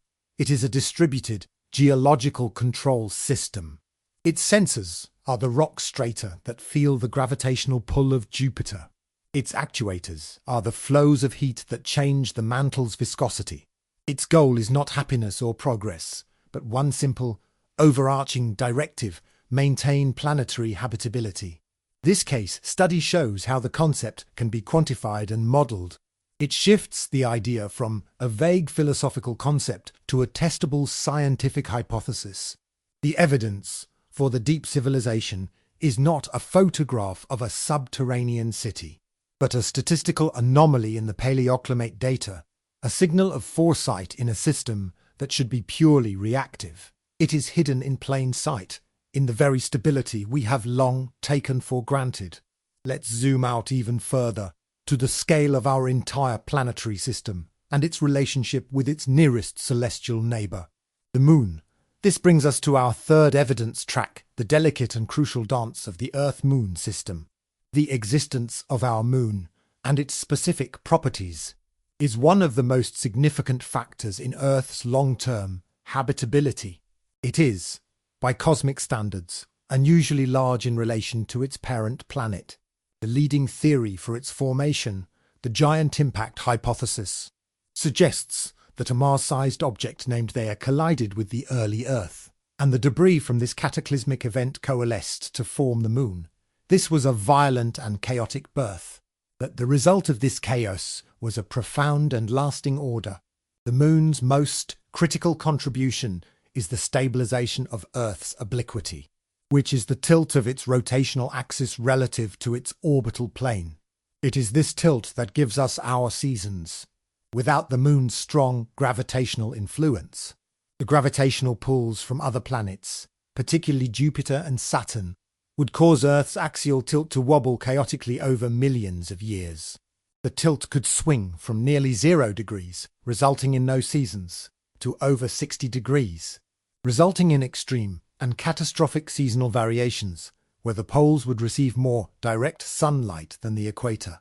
Such a world would be incredibly hostile to the development and survival of complex life. The Moon acts as a giant anchor, a gravitational stabilizer, keeping the Earth's tilt confined to a narrow, predictable range between about 22 and 24.5 degrees. This has given our planet a stable, predictable climate for billions of years, a crucial prerequisite for the slow, patient process of evolution. Another key effect of the Moon is its influence on tides. The Moon's gravity pulls on Earth's oceans, creating the familiar rhythm of high and low tides. This process does more than just move water around. It creates tidal friction. The bulging water is dragged across the ocean floor, and the Earth's rotation tries to pull the bulge along with it. This constant friction acts as a brake on the Earth's rotation, causing the length of the day to gradually increase over geological time.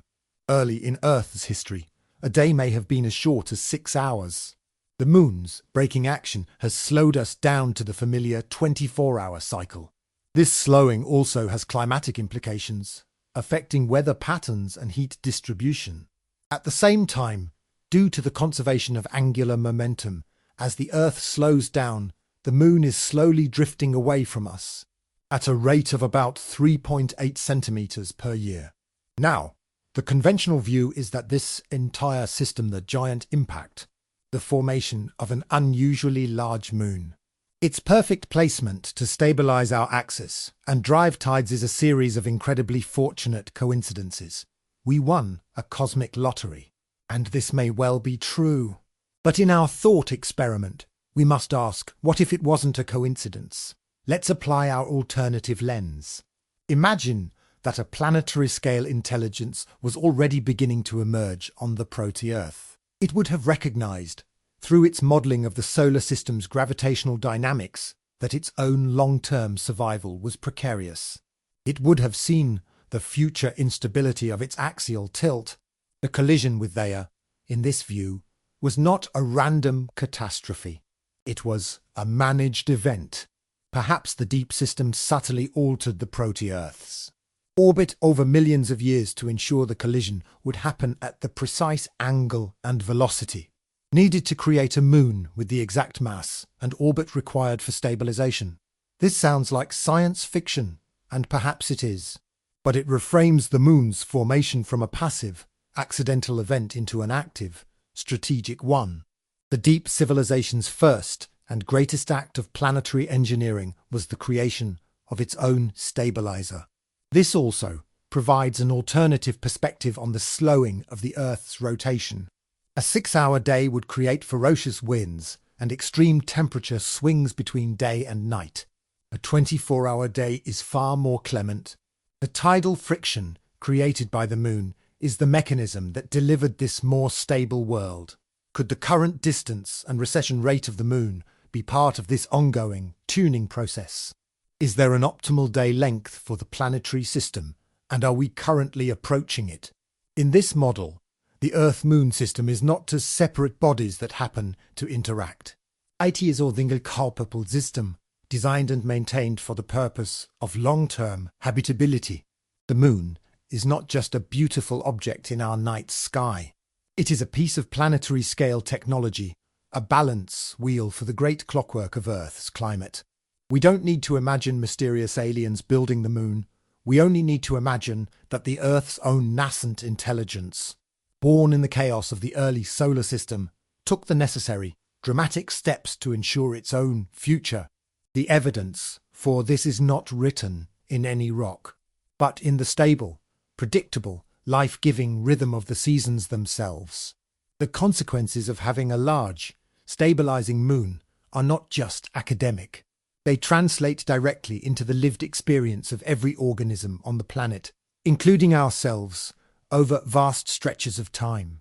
Understanding these consequences helps us appreciate just how much of our world is shaped by this celestial relationship. The most direct implication of a stable axial tilt is climate stability. Without the moon, regions that are now temperate could have experienced periods of thousands of years where they were subjected to the scorching direct rays of the sun for months on end, followed by the deep freeze of a months-long polar night. Then, as the axis wobbled, these conditions would shift to other parts of the globe. It is extremely difficult for complex ecosystems, let alone agriculture, to establish themselves in such a chaotic and unpredictable environment. Evolution might be limited to resilient microbes or creatures that could hibernate for extreme lengths of time.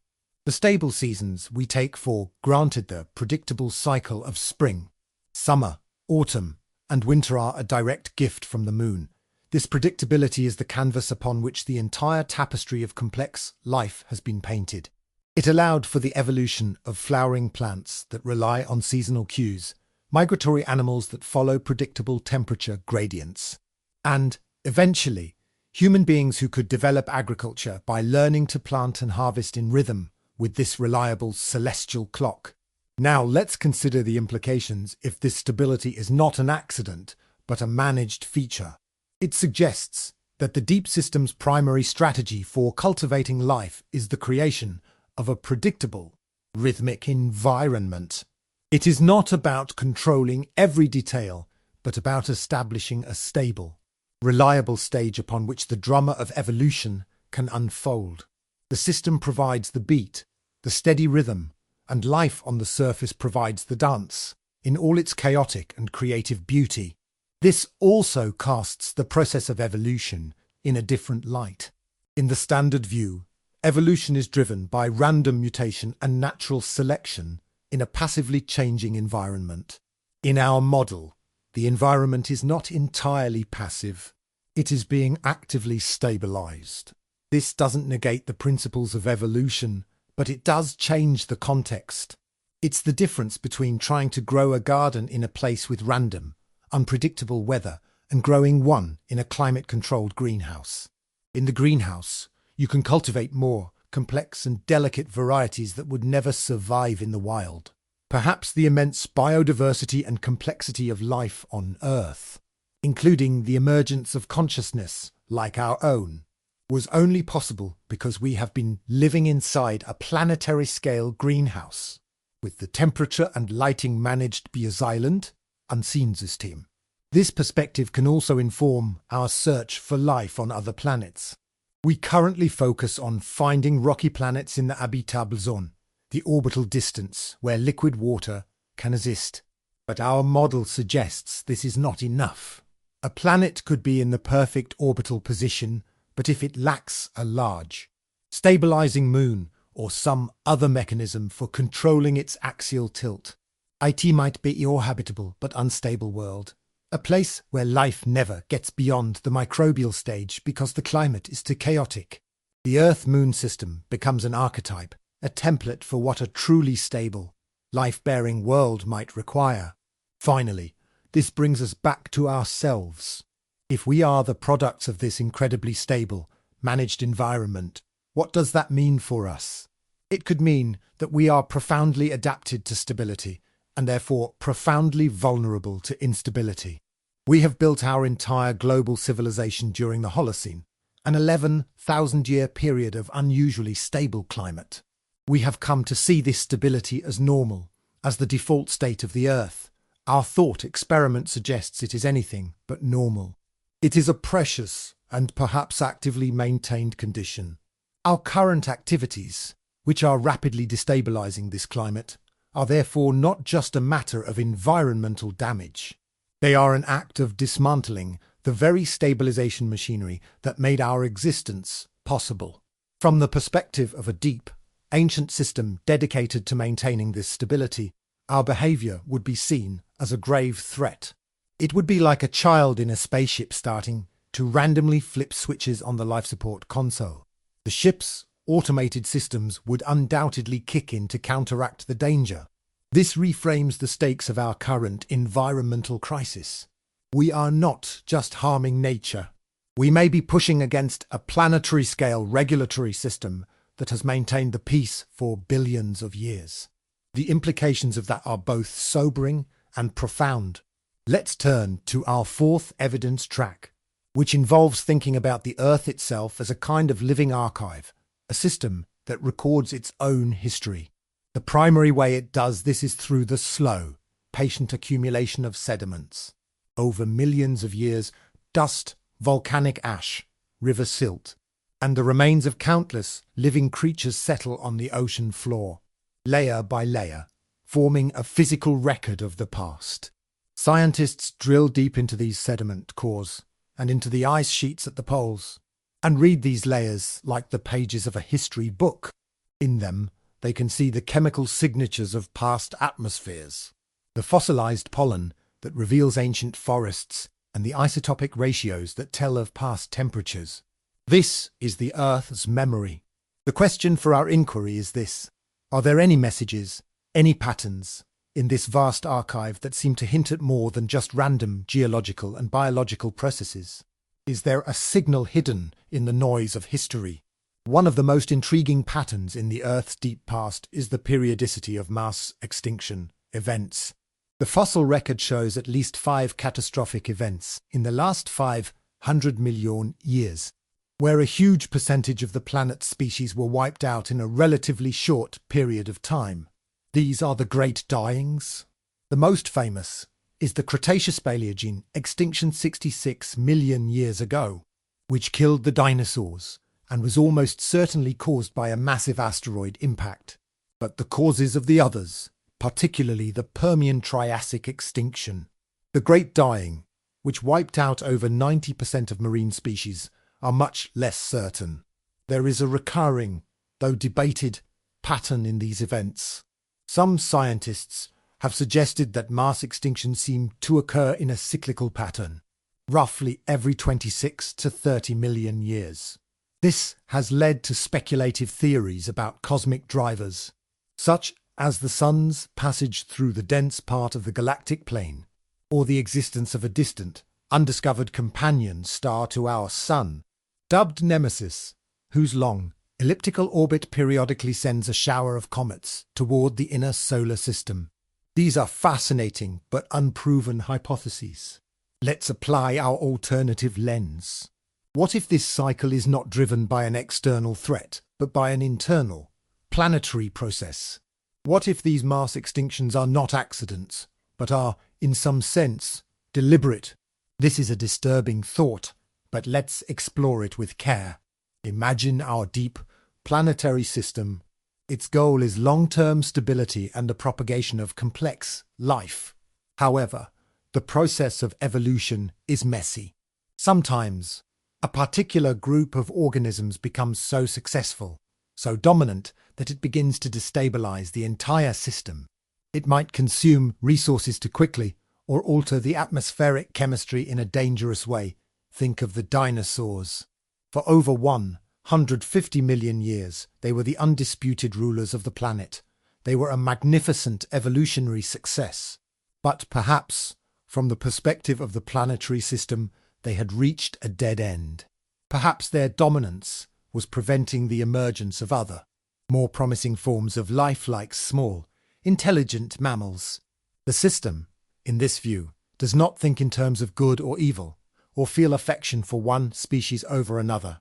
It thinks in terms of systemic health. When a particular evolutionary pathway becomes a threat to the long-term health of the whole, the system may have a mechanism for a hard reset. This mechanism might be geological. The system could trigger a massive flood basalt eruption, a sustained volcanic event lasting for hundreds of thousands of years, spewing enormous quantities of greenhouse gases and toxic chemicals into the atmosphere. Many mass extinctions are indeed correlated with these flood basalt events. The asteroid that killed the dinosaurs could even fit this model. Perhaps the system cannot create asteroids, but it can track them. If it calculated that an impact was needed to clear the way for the next stage of evolution, it might choose not to intervene with any hypothetical defense mechanism. It might allow the impact to happen. After the reset, the board is cleared. The dominant species are gone, and evolutionary niches are opened up. This allows for a burst of new evolutionary creativity, a radiation of new life forms that fill the empty roles. The rise of the mammals, and eventually humans, was a direct consequence of the dinosaurs' extinction. In this model, the archives of the Earth strata are not just our record of accidents. They are the record of a managed evolutionary process. The mass extinctions are the punctuation marks in the long story of life, the moments when the author decides to end one chapter and begin a new one. This is not a cruel or malevolent process. It's akin to a forester deliberately setting a controlled burn in a forest. The fire is destructive in the short term, but it clears out the dead underbrush, returns nutrients to the soil, and allows for a new, healthier generation of trees to grow. The deep system is the planetary forester, and mass extinctions are its tool for ensuring the long-term health and creative potential of the forest of life. The signal in the archive, then, is this pattern of periodic renewal, of creative destruction. It's the signature of a system that is not just passively letting evolution happen, but is actively steering it, guiding it toward outcomes that it deems favourable for the whole. What can we truly infer from these deep archives of sediment and ice? And what are the limits of our knowledge? If we entertain the idea that the geological record contains the faint signature of a guiding hand, we must also acknowledge the immense challenges in decoding that signal. This is where we must define our confidence spans the range between what we can reasonably suggest and what is pure speculation. The first major constraint is the incompleteness of the record itself. The rock record is a book with most of its pages missing. Due to erosion and tectonic activity, rocks from certain periods are incredibly rare or non-existent in many parts of the world. What we see is a biased sample. We have a good record of life in shallow seas, because that's where sediments form easily. But we have a very poor record of life in upland forests. This means that any pattern we detect, like the 26 million year extinction cycle, could be an artifact of this incomplete sampling. We might be connecting dots that aren't really there, simply because we are missing the data points in between. Therefore, our confidence in any cyclical pattern must be low. We can point to it as an intriguing possibility, but we cannot claim it as hard evidence. A second constraint is the problem of correlation versus causation. We can observe that a massive flood basalt eruption occurred at the same time as a mass extinction. This is a strong correlation, but it does not automatically mean the eruption caused the extinction. It's the most likely explanation in our current models, but there could be a third unseen factor that caused both the eruption and the extinction. In our thought experiment, the deep system is that third factor, but we cannot prove it from the data alone. All we can do is say that our model provides a plausible causal link. It offers a why for the correlation, but the conventional model, which posits the correlation is causal in itself eruption, climate change greater than extinction, is also plausible and, in many ways, simpler. According to the principle of Occam's razor, we should prefer the simpler explanation. Our model, which adds a new, unproven entity, the deep system, is less simpler. Therefore, we can only propose it as an alternative to be considered if the simpler model fails to explain all the data. A third, and more profound, constraint is the difficulty of inferring intent from outcome. We see that the extinction of the dinosaurs led to the rise of mammals. This was the outcome. It is a leap of logic to then say that the intent of the extinction was to bring about the rise of mammals. This is a teleological argument explaining something based on the purpose it serves rather than its cause. Science generally avoids teleology because it is impossible to test. We can't interview the universe and ask it what its intentions were. Our model of a deep system steering evolution is inherently teleological. It assumes the system has a goal: long-term stability, the emergence of intelligence, etc., and that it takes actions to achieve that goal. We must be very clear that this is a philosophical leap. We are moving from observing a pattern to telling a story about the pattern's meaning. While this is the very purpose of our thought experiment, we must not mistake our story for a scientific conclusion. So what can we infer with some confidence? We can say that the Earth's history is characterized by long periods of stability punctuated by rapid, transformative crises. We can say that these crises, while destructive, have often been triggers for incredible evolutionary innovation. We can say that the overall trend, viewed over billions of years, has been toward increasing complexity. These are observations, not interpretations. Our model is one possible story that connects these observations. It suggests the stability is managed, the crises are controlled, and the trend toward complexity is guided. The conventional model is another story. It suggests the stability is a fortunate equilibrium. The crises are random accidents, and the trend toward complexity is an emergent property of evolutionary dynamics. Both stories are consistent with the archival data, at least in a broad sense. The choice between them is not, at this stage, a matter of proof, but a matter of perspective. Our model asks us to consider the possibility that history has a narrator. The conventional model assumes the book is writing itself. The archives alone cannot tell us which is true. They can only provide us with the text. The work of interpretation is up to us. As we pause here, at what feels like the midpoint of our journey, let's take a breath. We have travelled from the scale of a single human being, standing on a sacred site, all the way out to the grand, sweeping dance of the earth and moon. We have descended into the deep archives of geological time. We've laid out several tracks of inquiry, looking at human patterns, planetary systems, celestial mechanics, and historical records. Each of these tracks has led us to a similar place, a point where the conventional, accidental explanation is plausible, but where an alternative, managed explanation also seems to fit the facts in an intriguing way. We have built a provisional model of a deep, ancient system that may be actively stewarding our planet. We have also carefully considered the strong objections to this model and the profound limitations of our own knowledge.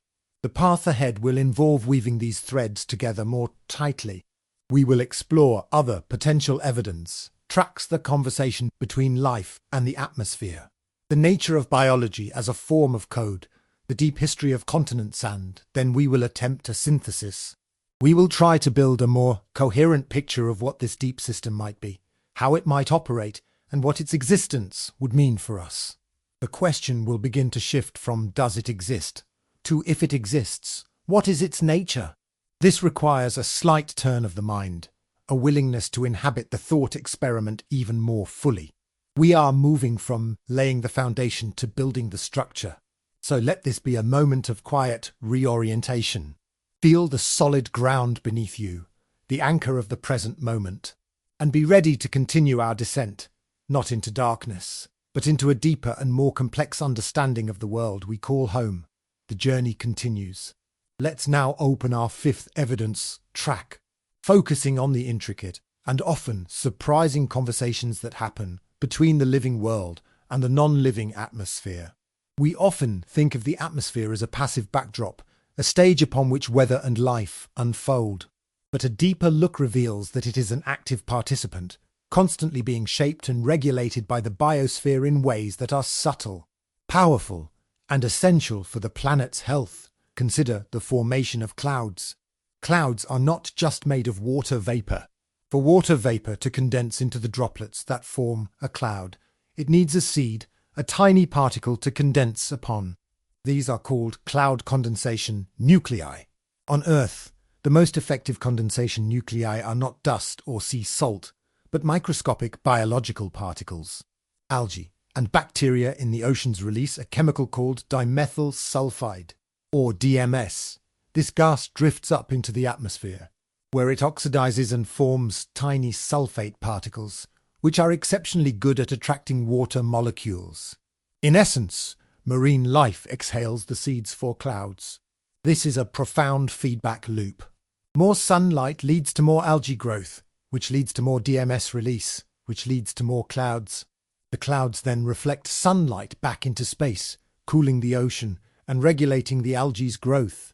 It's a planetary scale thermostat, mediated by the smallest of living creatures. A similar story happens over land.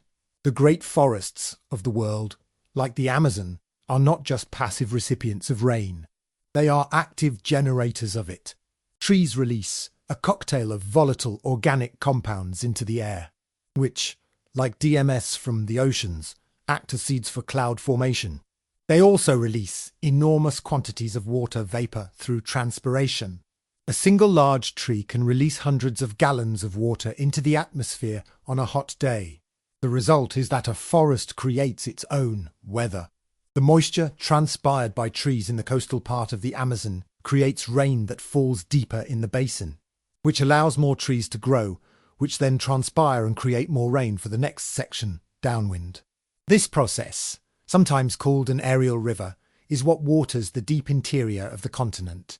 If you were to deforest the coast, you would effectively turn off the tap for the entire Amazon basin. Again, this is not a random process. It is a tightly coupled, self-sustaining system in which life actively shapes the atmosphere and climate to create the conditions it needs to thrive. The conventional scientific view is that these are emergent properties. They are beautiful examples of Gaian self-regulation, but they do not require any foresight or coordination. Each individual microbe or tree is simply acting in its own self-interest, and the stable, rain-making system is the happy, unplanned result of all those individual actions. But let's apply our alternative framework. Could this intricate dance between biome and atmosphere be part of a managed system? Imagine our deep planetary intelligence. It needs to regulate the planet's albedo, the amount of sunlight reflected back to space, and to manage the distribution of fresh water across the continents. Directly creating clouds or moving water would require an enormous expenditure of energy. A far more elegant and efficient solution is to use the surface biosphere as a tool, instead of building a giant, energy-intensive cloud-making machine. The system can simply encourage the evolution and proliferation of DMS-producing algae. It could do this by subtly adjusting the chemistry of the deep ocean, upwellings that bring nutrients to the surface. A slight change in the mix of trace minerals could favour the exact species of algae that are most effective at producing these cloud seeds. It's a form of biological leverage. The deep system makes a tiny, low-energy adjustment to the ocean chemistry, and the biosphere responds by performing the massive, high-energy work of regulating the planet's cloud cover. The same logic applies to the forests. The deep system doesn't need to pump water inland. It just needs to ensure the survival and health of the forest ecosystem that does the job for it. It could do this by regulating the deep geology that creates fertile soil, or by ensuring a stable groundwater table. In this view, the great biomes of the world, the rainforests, the boreal forests, the great plankton blooms of the oceans are not just random collections of species. They are functional organs of the planetary system. The Amazon is not just a forest. It is the lung and kidney of the planet, and its health is actively monitored and supported by a deeper, coordinating intelligence. The signal we should be looking for, then, is an unusual degree of efficiency and robustness in these systems. Do they seem to regulate the planet's climate too well? Do they bounce back from disturbances in ways that defy our models? When we see these intricate, life-sustaining conversations between life and the atmosphere, are we merely witnessing a beautiful accident of evolution, or are we eavesdropping on a carefully orchestrated symphony? If these vast biome-atmosphere feedback loops are indeed components of a managed planetary system, what does this tell us about the system's resilience, its potential failure modes, and its thresholds? Every complex system has limits. Understanding these limits is key to understanding the system itself. The first implication is that the planet's stability is not infinitely robust. It is contingent on the health of these key biological organs. The system's regulatory power is not absolute. It is exercised through its influence on the biosphere. If the biosphere itself is severely damaged, the deep system may lose its primary tools for managing the climate. It would be like a brilliant pilot trying to fly a plane whose wings have been torn off. No amount of skill can compensate for the loss of the essential control surfaces. This gives us a new way to think about tipping points. A tipping point is a threshold beyond which a system shifts, often abruptly and irreversibly, into a new state. We often talk about climate tipping points, like the collapse of the Greenland ice sheet or the dieback of the Amazon rainforest. In a purely passive, Gaian model, these are simply points where negative feedbacks fail and are overwhelmed by positive feedbacks. But in our managed system model, a tipping point could be seen as the moment when the deep system's ability to regulate is exceeded by the scale of the surface-level disruption. Imagine the Amazon rainforest. Again, the deep system can support it by providing stable geology and groundwater, but it cannot prevent humans from clear-cutting it with chainsaws. There is a rate of deforestation beyond which the forest's own rainmaking ability collapses. Once more than a certain percentage of the forest is gone, the Ariel River fails, and the rest of the forest begins to dry out and die, even if the chainsaws stop. This would be a catastrophic failure for the planetary system. It has lost one of its primary organs for regulating carbon and water. The deep system, faced with this, would need to find another way to compensate. Perhaps it would try to encourage a massive plankton bloom in the Pacific Ocean to draw down more CO2, or trigger volcanic activity to release sulfate aerosols that would reflect sunlight. But these would be emergency measures, less efficient and more disruptive than the elegant biological regulation of the healthy rainforest. The system would be weakened, its resilience diminished. This also suggests that the system might have failure modes that we are not anticipating. We tend to focus on the things we are directly influencing, like CO2 levels. But what if there are other, more subtle parameters that are just as critical? What if the health of the entire planetary system depends on a particular trace element that is being depleted by our industrial agriculture? What if the planet's magnetic field, which the deep system helps to generate, is being disrupted by some aspect of our global electrical grid in a way we don't understand. A system as complex as a planet would have countless interdependencies. A failure in one seemingly obscure component could cascade through the whole system, leading to a general breakdown in its regulatory capacity. This leads to a crucial insight about the nature of the system's intelligence. It would be an intelligence focused on resilience and redundancy, not on perfect, brittle control. It would likely have multiple ways of achieving the same goal. If one mechanism for cooling the planet fails, there are backups. This is the hallmark of robust engineering, and it is also the hallmark of life itself. The system is designed to fail gracefully, not catastrophically. However, we may be unique in the planet's history. We are a novel kind of threat, a global-scale geological force that is intelligent, creative, and fast-moving, but which lacks the deep, systemic wisdom of the planet itself. We are capable of disrupting multiple regulatory mechanisms simultaneously. We are cutting down the rainforest while acidifying the oceans, while polluting the atmosphere, while destabilizing the nitrogen cycle. We may be presenting the planetary system with a challenge it has never faced before. A correlated, multi-system failure, the implication is both a warning and a source of hope. The warning is that the Earth's resilience is not infinite. The systems that keep us alive can be broken. The hope lies in the nature of the system itself. If we are living within a managed, intelligent system, then it is a system that is biased towards life. Its fundamental purpose is to maintain habitability. If we can learn to understand its mechanisms and align our own actions with its goals, we could potentially transition from being a threat to being a partner. The ultimate challenge might be for the conscious mind of the surface to learn to listen to and cooperate with the deep autonomic wisdom of the planet. Let's now explore our sixth evidence track, which uses an analogy from our own modern world, the idea of biology as a form of code. This is a powerful, though potentially fraught metaphor. We must use it with care, explicitly stating its limitations. But it can open up a new way of thinking about the organization and resilience of life on Earth in the most literal sense. DNA is code. It is a digital, four-letter alphabet A, T, C, G that stores the information needed to build and operate a living organism. The entire collection of this code across all life on Earth is the genome. The Human Genome Project was a monumental effort to map the 3 billion letters of our own instruction set. But this is just one species. The total amount of genetic information in the biosphere is astronomical.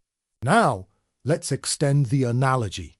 If DNA is the code, then the cell is the hardware that runs it, and the entire interacting system of life. On Earth, the biosphere can be thought of as a kind of global-scale, distributed operating system.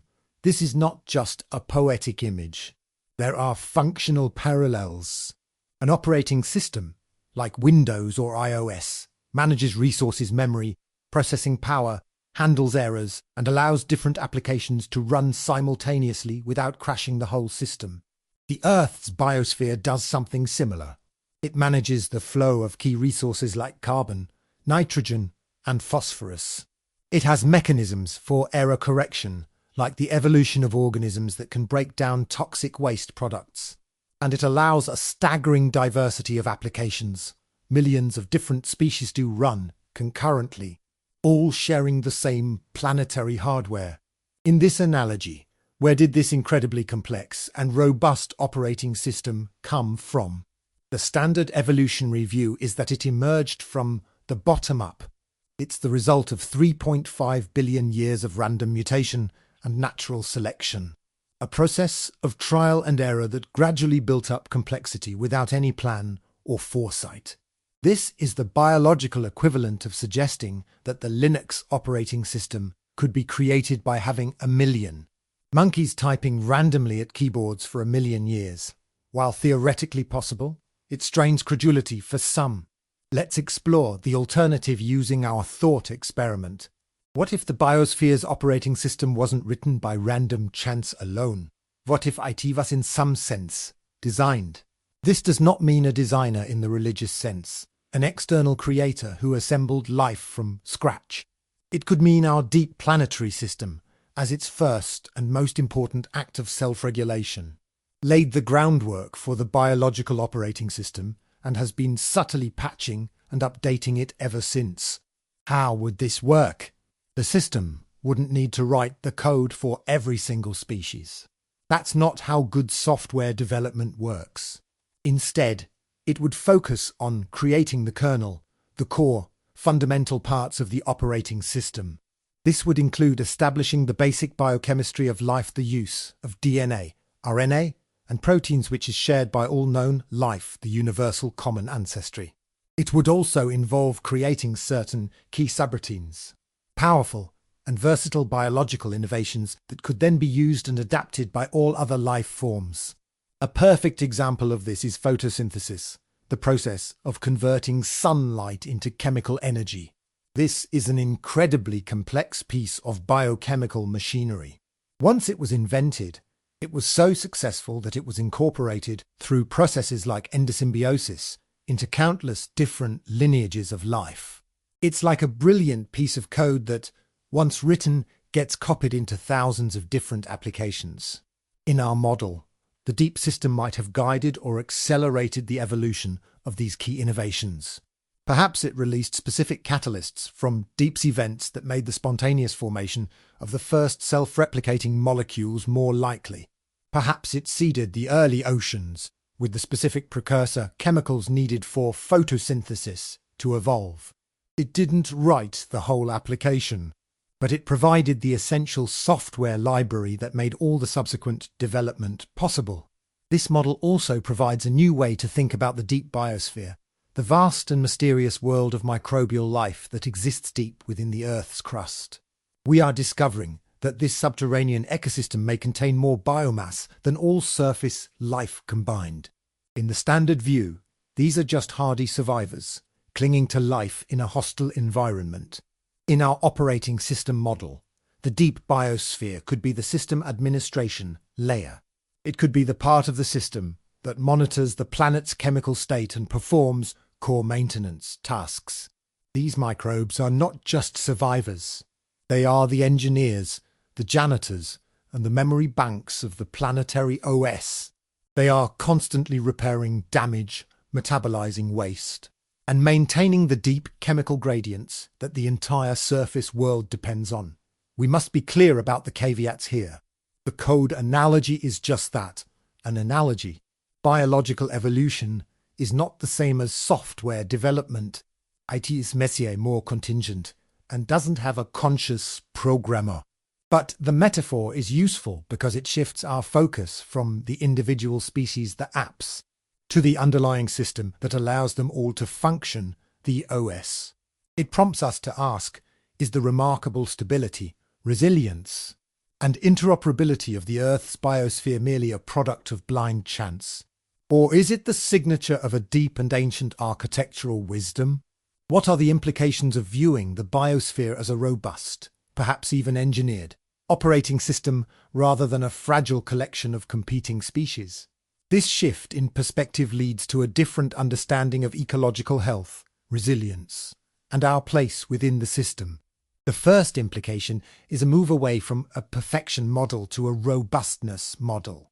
We sometimes have a romanticized view of nature as a perfectly balanced, harmonious machine where every piece has its place, and any change is a disruption of this perfection. The reality, as any ecologist will tell you, is that nature is messy, chaotic, and constantly in flux. The balance of nature is a dynamic equilibrium, not a static state. The operating system analogy helps us understand this. A good OS is not one that never crashes. It's one that can recover from crashes gracefully. It has error-checking protocols, automatic reboots, and data redundancy. It is designed to be anti-fragile, to get stronger from small shocks. In this light, the Earth's biosphere is not perfect, delicate crystal. It is a profoundly robust, battle-tested piece of software that has been running continuously for over 3 billion years through countless crises. It has survived asteroid impacts, supervolcanoes, and dramatic shifts in climate. Its resilience is its defining feature. Mass extinctions, in this view, are not just system failures. They are the equivalent of a forced system-wide reboot after a particularly nasty piece of malware like an overly dominant species has taken over. The process is brutal for the applications that get wiped, but it ensures the long-term survival of the core operating system. This reframing changes how we should think about conservation. A perfection mindset leads to a desire to freeze ecosystems in a particular state, to preserve them like museum pieces. A robustness mindset suggests that the goal should be to protect and enhance the system's own capacity for resilience and adaptation. This means focusing on things like genetic diversity, the library of potential solutions to future problems, the health of the system administrators, the microbial soil and ocean communities, and the integrity of the Great Keystone biomes, the core hardware like rainforests and coral reefs. It's about ensuring the OS has the resources it needs to patch and adapt itself, rather than trying to manage every single application. A second implication concerns our own species. If we are an application running on this planetary OS, we are a very unusual one. We are an application that has learned to rewrite its own code through genetic engineering and, more importantly, has gained root access to the OS itself. We are now directly manipulating the core parameters of the system, the atmospheric chemistry, the nitrogen cycle, the global temperature. We are like a calendar app that has suddenly started trying to rewrite the kernel of the operating system. This is an incredibly powerful and incredibly dangerous position to be in. The problem is that we have the power of a system administrator, but we lack the wisdom. We don't have the 3 billion-year-old user manual. We are flipping switches without understanding what they do, and we are surprised when the system starts to become unstable. This suggests that the great task for humanity in the coming centuries is to transition from being a rogue application to being a responsible co-system administrator. This would involve a profound shift in our science and technology. We would need to move from a paradigm of control and extraction to one of listening, understanding, and symbiotic integration. Our goal would not be to dominate nature, but to understand the source code of the planetary OS well enough to write applications that are not just powerful, but also elegant, efficient, and beneficial to the system as a whole. This is not a call to abandon technology, but to develop a new kind of technology, a truly ecological technology that is designed in harmony with the deep logic of the biosphere. It's a vision of humanity not as a bug or a virus, but as the part of the system through which the planetary OS can finally become self-aware. The resilience of the system that created us gives us a measure of hope. The system is designed to handle crises. It is biased toward survival. But it also presents us with a stark choice. We can continue to act as a source of instability that the system will eventually have to contain or eliminate. Or we can embrace our unique position and become a source of creativity and conscious stewardship, a true partner in the multi-billion-year project of keeping this planet alive. For our seventh evidence track, we must cast our minds back into deep time, to a world that would be almost unrecognizable to us. We will journey back hundreds of millions of years to explore the era of supercontinents. The Earth's continents are not fixed. They are constantly drifting on the slow currents of the mantle. Periodically, they come together to form vast, single landmasses. The most famous of these was Pangaea, which existed from about 335 to 175 million years ago. But Pangaea was just the most recent in a long cycle of supercontinent formation and breakup that has been happening for billions of years. Let's try to build a sensory picture of this world. Imagine standing in the center of Pangaea. The first thing you would notice is the sheer scale. In every direction, land stretches to the horizon, and beyond that, for thousands of miles. There is no nearby ocean to moderate the climate. The weather here is brutal and extreme. The summers are scorchingly hot and dry, with temperatures far exceeding anything on modern Earth. The winters are bitterly cold. The daily temperature swings are enormous. Rain is incredibly scarce. The coastal regions of Pangaea would have been subject to colossal monsoons, but the vast interior would have been one of the largest and harshest deserts the world has ever known. Life would have been tough, clinging to the coastal fringes and scattered river valleys. The air itself might have been different. The formation of a supercontinent dramatically changes global geological and biological cycles. The reduction in coastline and shallow seas could have altered the chemistry of the atmosphere, perhaps leading to lower oxygen levels. The very shape of the landmass would have redirected ocean currents and atmospheric jet streams into completely new patterns. Now, the standard geological view is that this cycle of supercontinent assembly and dispersal is a blind, mechanical process. It's driven by the chaotic and undirected heat flow in the Earth's mantle. The continents are like rafts on a slowly boiling pot of water, sometimes clumping together, sometimes breaking apart, with no plan or purpose. The climatic and biological consequences, however devastating, are simply side effects of this fundamental geological process. But let's put on our alternative glasses. From the perspective of a deep planetary system whose goal is to maintain a stable, habitable environment for life, a supercontinent like Pangaea looks like a disaster. It creates a vast, inhospitable desert. It reduces the area of productive shallow seas where most marine life thrives. And it can lead to dangerous changes in atmospheric chemistry. A world with smaller, separated continents, like our modern world, is far more clement and biotically productive. The oceans can penetrate deep into the land masses, moderating climates. The extensive coastlines create a wealth of fertile habitats.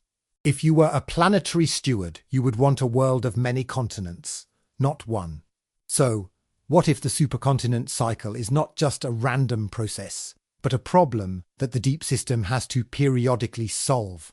In this model, assembly of supercontinent is an unavoidable consequence of mantle dynamics, a recurring fever that the planet is prone to. The breakup of the supercontinent, then, is the cure. IT is an active, deliberate process, initiated by the deep system to restore the planet to a more habitable state. How could it achieve this? The primary mechanism for continental breakup is the formation of a mantle plume hors superplume beneath the landmass. This is a massive upwelling of hot material from deep within the Earth. The heat and pressure from the plume domes the crust upwards, creating enormous stress. Eventually, the crust cracks, forming rift valleys. Magma pours out, creating new oceanic crust, and the continent begins to break apart. The Great Rift Valley in East Africa today is a modern example of a continent beginning to tear itself apart. In our model, the deep system doesn't just wait for these plumes to form randomly. It actively creates and directs them.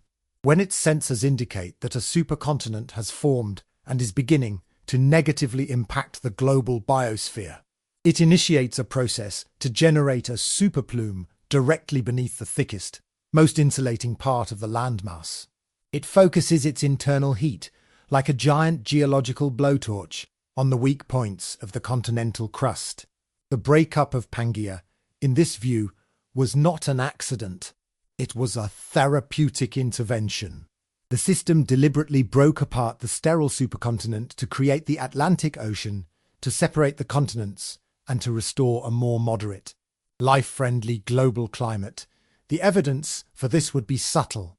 It would involve looking for signs that the mantle plumes responsible for continental breakups are not randomly located, but seem to appear at just the right place and time to have the maximum therapeutic effect on the planet's health. We would need to find evidence of a coordinating hand in the supposedly chaotic dance of plate tectonics. The deep history of the continents, Redsisve, is not a story of blind geological forces, but a story of a planetary immune system fighting a recurring pathological condition. A story of a deep intelligence repeatedly breaking up the world in order to save it. The formation of a supercontinent is not just a geological curiosity. It has profound and often devastating consequences for the planet's climate and biosphere. Understanding these implications helps us to appreciate why a planetary regulatory system would view such an event as a crisis to be managed. The primary consequence is the dramatic impact on moisture transport. Oceans are the source of most of the water that falls as rain on land. In our modern world, with its scattered continents, most land areas are relatively close to an oceanic source of moisture. But on a supercontinent like Pangaea, the interior is thousands of miles from the nearest ocean. Prevailing winds, carrying moisture from the sea, would be forced to travel over vast expanses of land. They would drop their rain near the coasts, leaving the deep interior incredibly arid. The result would be the formation of a desert on a scale that is hard to imagine, far larger than the Sahara. This vast desert would have a very high albedo, meaning it would reflect a lot of sunlight back into space, which would have a cooling effect on the global climate. At the same time, the sheer size of the landmass would lead to extreme continentality. Without the moderating influence of the ocean, the interior would experience brutal temperature swings between summer and winter, and even between day and night. These harsh, dry, and volatile conditions would make the supercontinent's interior a massive dead zone, hostile to all but the most specialized and hardy forms of life. The reduction of coastlines would have another major impact. Shallow seas and continental shelves are the most biologically productive parts of the ocean. They are the nurseries for countless marine species.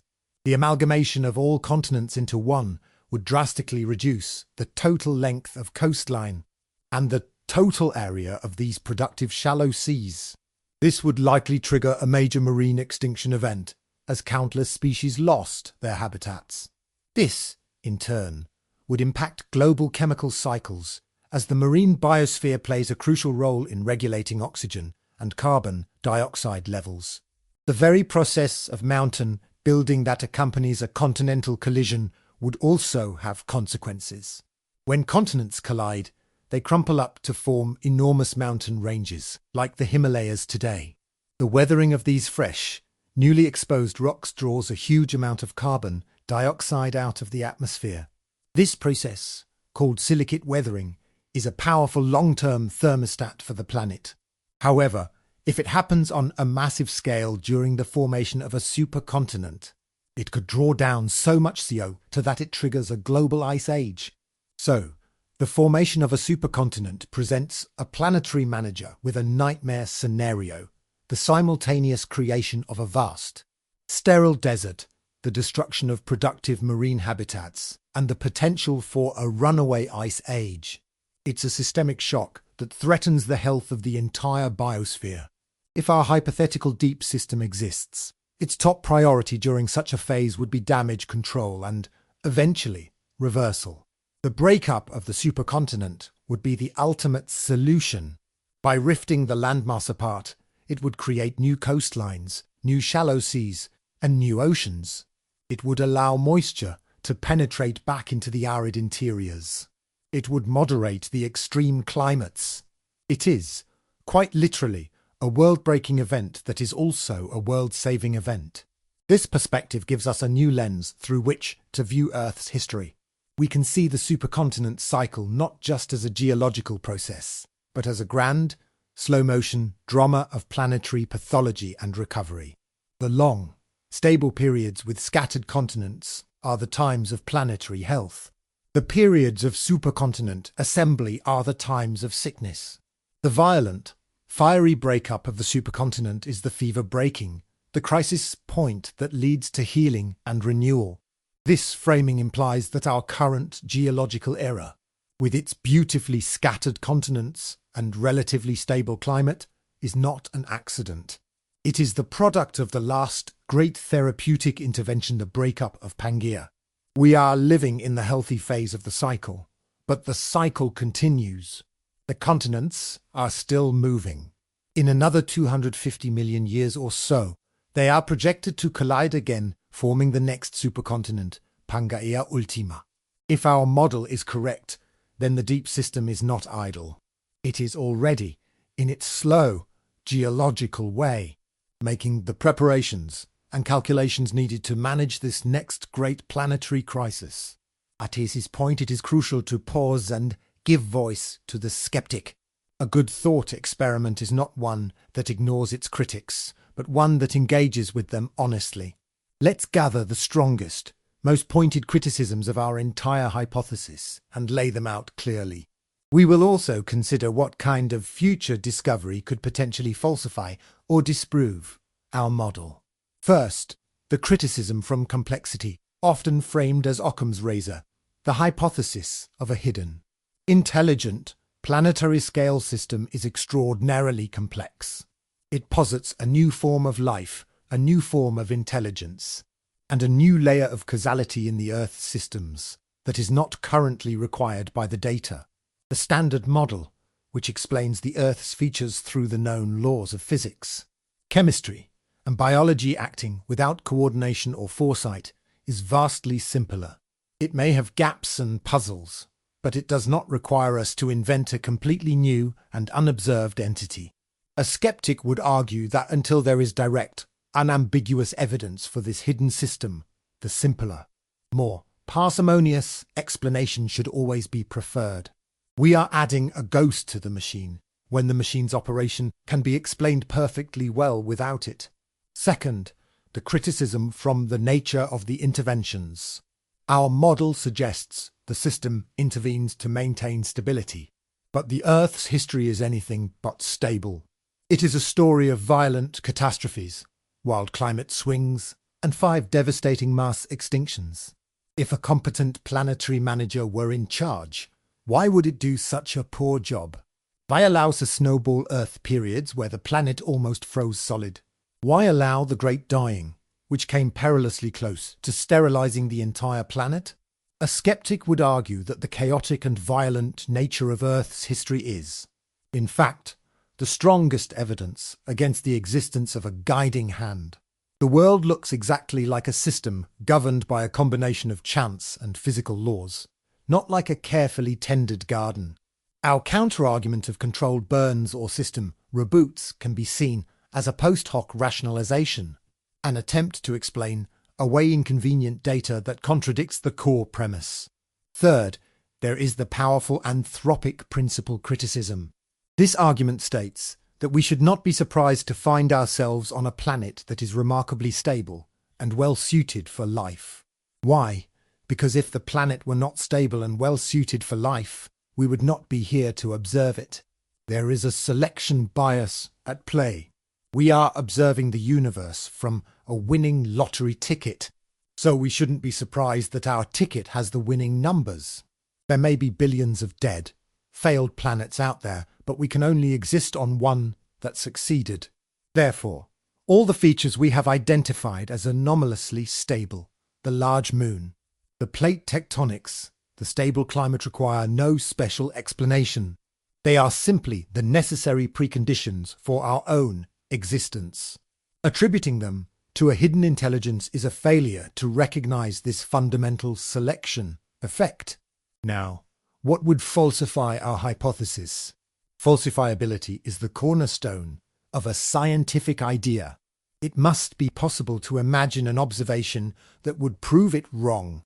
For our model, there are several potential falsifiers. The clearest would be the discovery of another planet very similar to Earth in size, composition, and distance from its star that exhibits the exact same long-term stability and complex biosphere without any of the geological or systemic anomalies we have pointed to as potential signatures. If we found that planetary stability is the norm for Earth-like planets, then our premise that Earth is special and therefore requires a special explanation would be significantly weakened. Another potential falsifier would be the development of a complete, bottom-up computer simulation of a planet like Earth. If we could create a model based only on the fundamental laws of physics and chemistry, that could spontaneously generate a self-regulating biosphere, plate tectonics. and long-term climate stability without any built-in guiding intelligence. It would show that such a system is not necessary. The emergent properties of the system would be sufficient to explain everything we see. Finally, a more direct falsifier would be if our deep Earth exploration technology advanced to a point where we could scan the entire crust and mantle with high resolution, and we found nothing. If we could definitively show that the mantle is exactly as our simple geological models predict, with no anomalous structures, no strange energy flows, and no complex crystalline networks, then our hypothesis would be disproven. The ground beneath our feet would be confirmed to be just rock. These criticisms are serious and valid. They keep our inquiry honest. Our model remains a speculation, a what-if, and it should only be held as long as it helps us to ask interesting new questions about the world. Let's take another meta-level interlude to think about the mindset required for this kind of inquiry. We are not dealing with a simple, linear problem. We are dealing with a complex system with layers of incomplete and ambiguous evidence. The mindset we need is not that of a scientist running a controlled experiment in a lab, but that of a detective arriving at a very old and very cold crime scene, or perhaps an archaeologist trying to reconstruct a lost civilization from a few scattered pot shards. The first principle of this mindset is to pay attention to anomalies. An anomaly is something that doesn't fit the dominant theory, a piece of data that is a little bit weird. In any complex field, there are always anomalies. Most of the time, they turn out to be measurement errors, or they are eventually explained by a small refinement of the existing theory. But every once in a while, an anomaly is the loose thread that, when pulled, unravels the entire tapestry and reveals a new and deeper truth. The shift from Newtonian physics to Einstein's relativity began with a small, persistent anomaly in the orbit of the planet Mercury. The theory of plate tectonics was resisted for decades, but it was driven by anomalies like the strange jigsaw puzzle, fit of the continents, and the discovery of identical fossils on opposite sides of the Atlantic. Our inquiry is an exercise in collecting and connecting anomalies. The potential periodicity of mass extinctions, the faint young sun paradox, the unusual stability of the Earth-Moon system, the persistent human attraction to sacred sites. Each of these, on its own, has a plausible conventional explanation. Our work is to ask if they might tell a more coherent story when viewed together.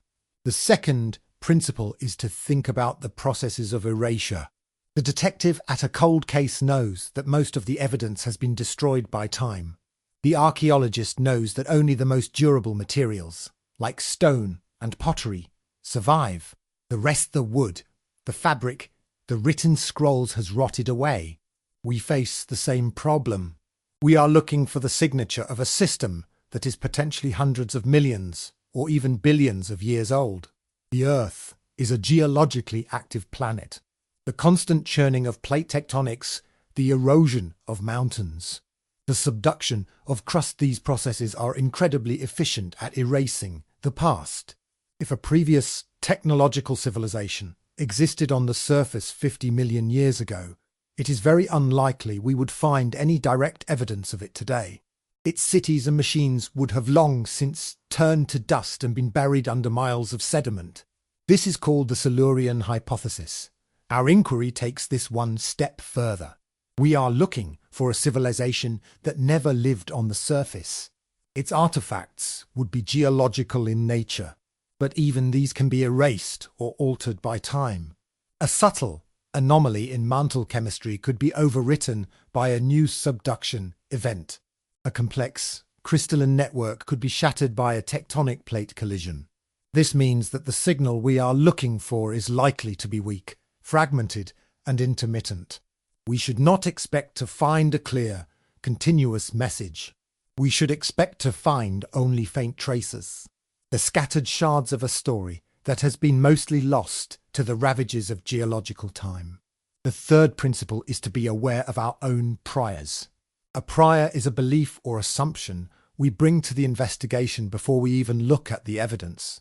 If a detective has a prior belief that a certain suspect is guilty, they are more likely to interpret ambiguous evidence in a way that confirms their belief. This is confirmation bias. In our case, we have a very strong collective prior that the Earth's interior is non-living and non-intelligent.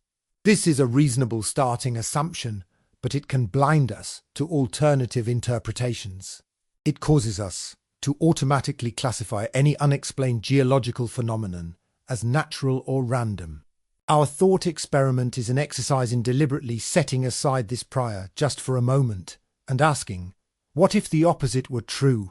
How would that change our interpretation of the data?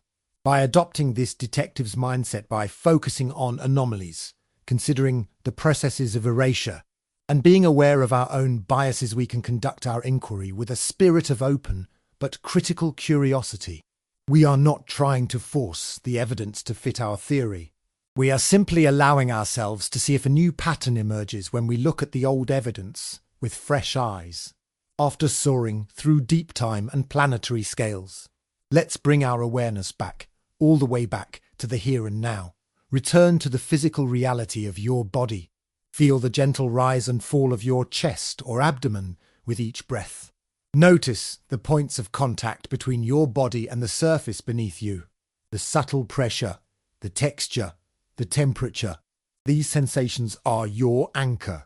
They are the undeniable truth of this present moment. This journey into the vastness of geological time and speculative science can feel abstract and untethered. It is essential to periodically ground ourselves back in our own embodied experience. Our bodies are not separate from the planetary systems we have been discussing. We are a part of them. The oxygen you just inhaled was produced by phytoplankton in an ocean or a tree in a forest, participants in the great atmospheric conversation.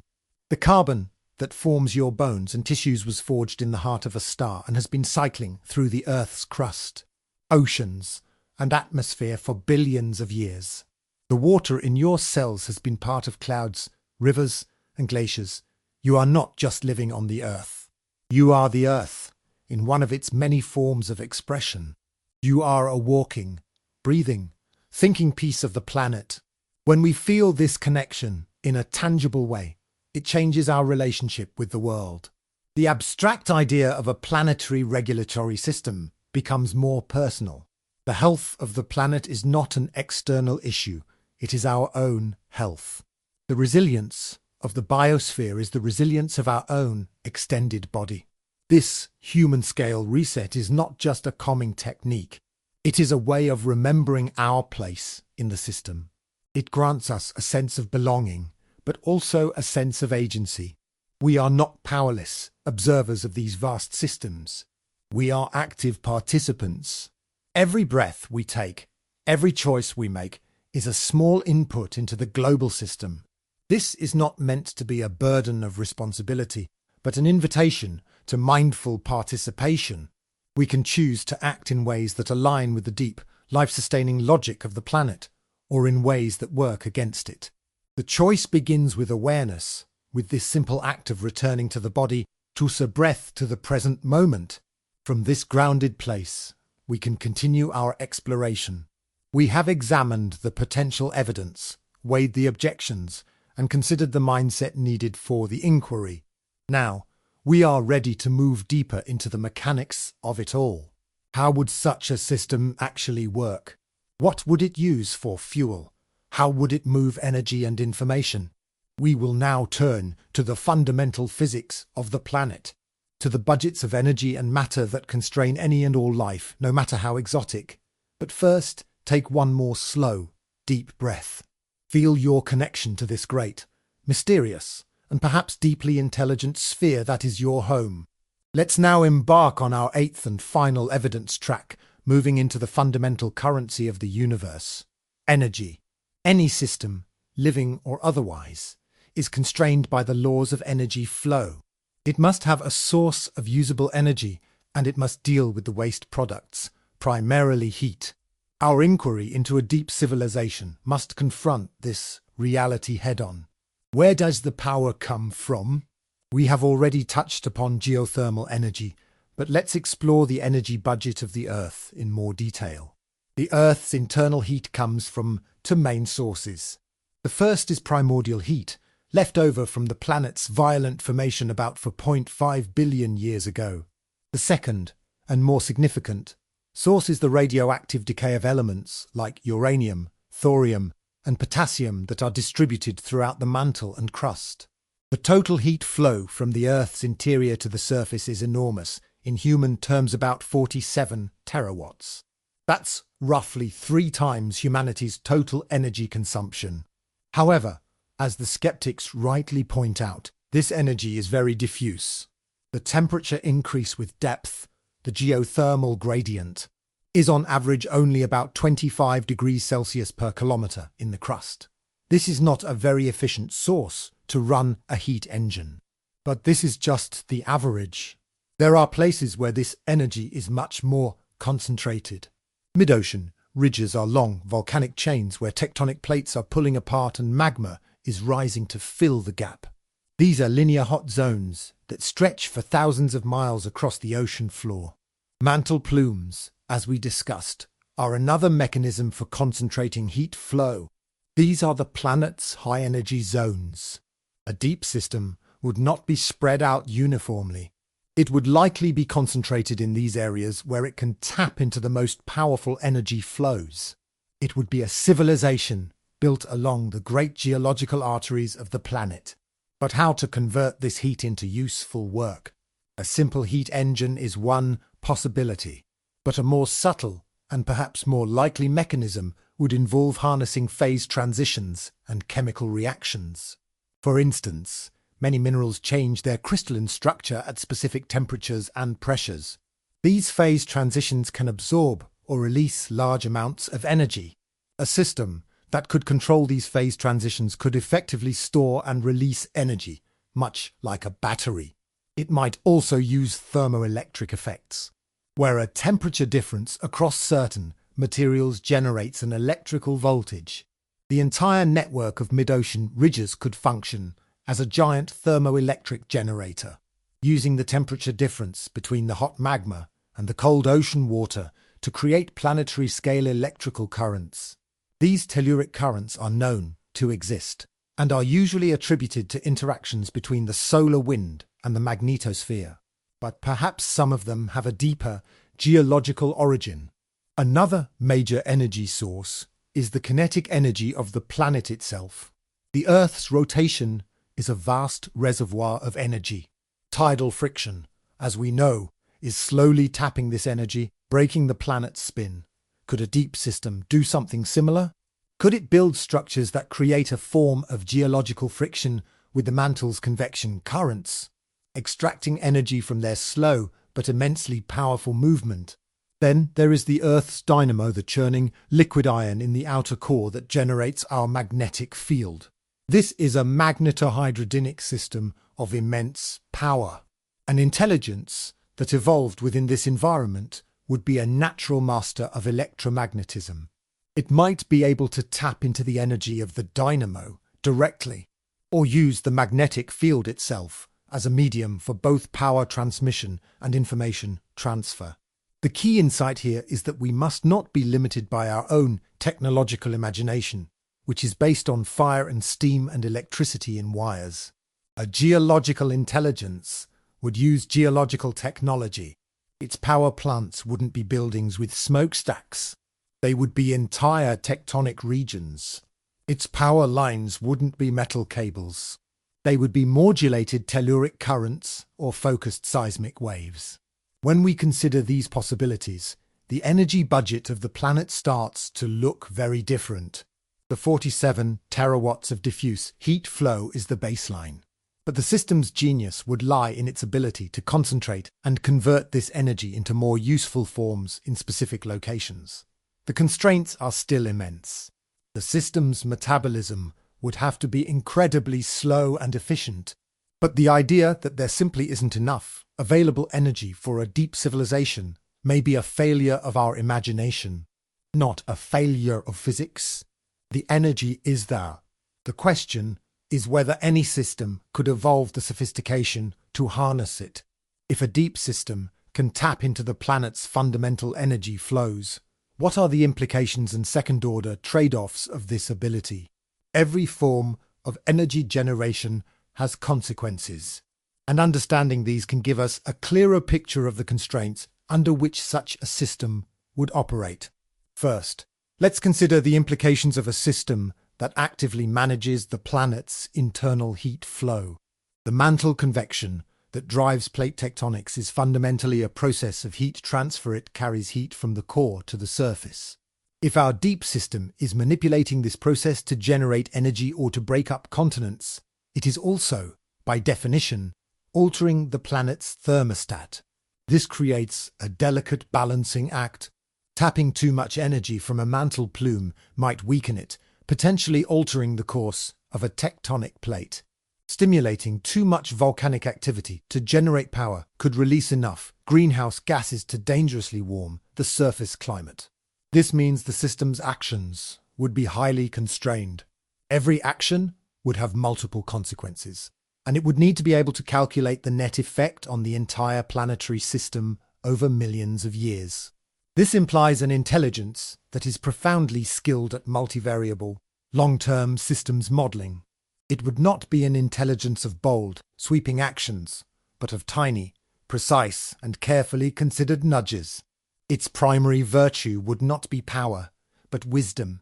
This also gives us a potential explanation for the planet's periods of crisis, like the snowball Earth events. Perhaps these were not simply failures of the system, but the results of a calculated risk or an unforeseen side effect of a necessary deep Earth operation. Imagine the system needed to perform a critical maintenance task on the core dynamo, and the only way to do it was to temporarily reduce the internal heat flow. The predictable consequence would be a global glaciation on the surface. From the system's perspective, this might be an acceptable price to pay for ensuring the long-term health of the magnetic field, which is even more critical for life. The surface biosphere would suffer terribly, but it would eventually recover. This would be a form of planetary triage, sacrificing the part to save the whole. Now consider the implications of using the magnetic field as a medium for power or information. The magnetic field is our primary shield against harmful solar and cosmic radiation.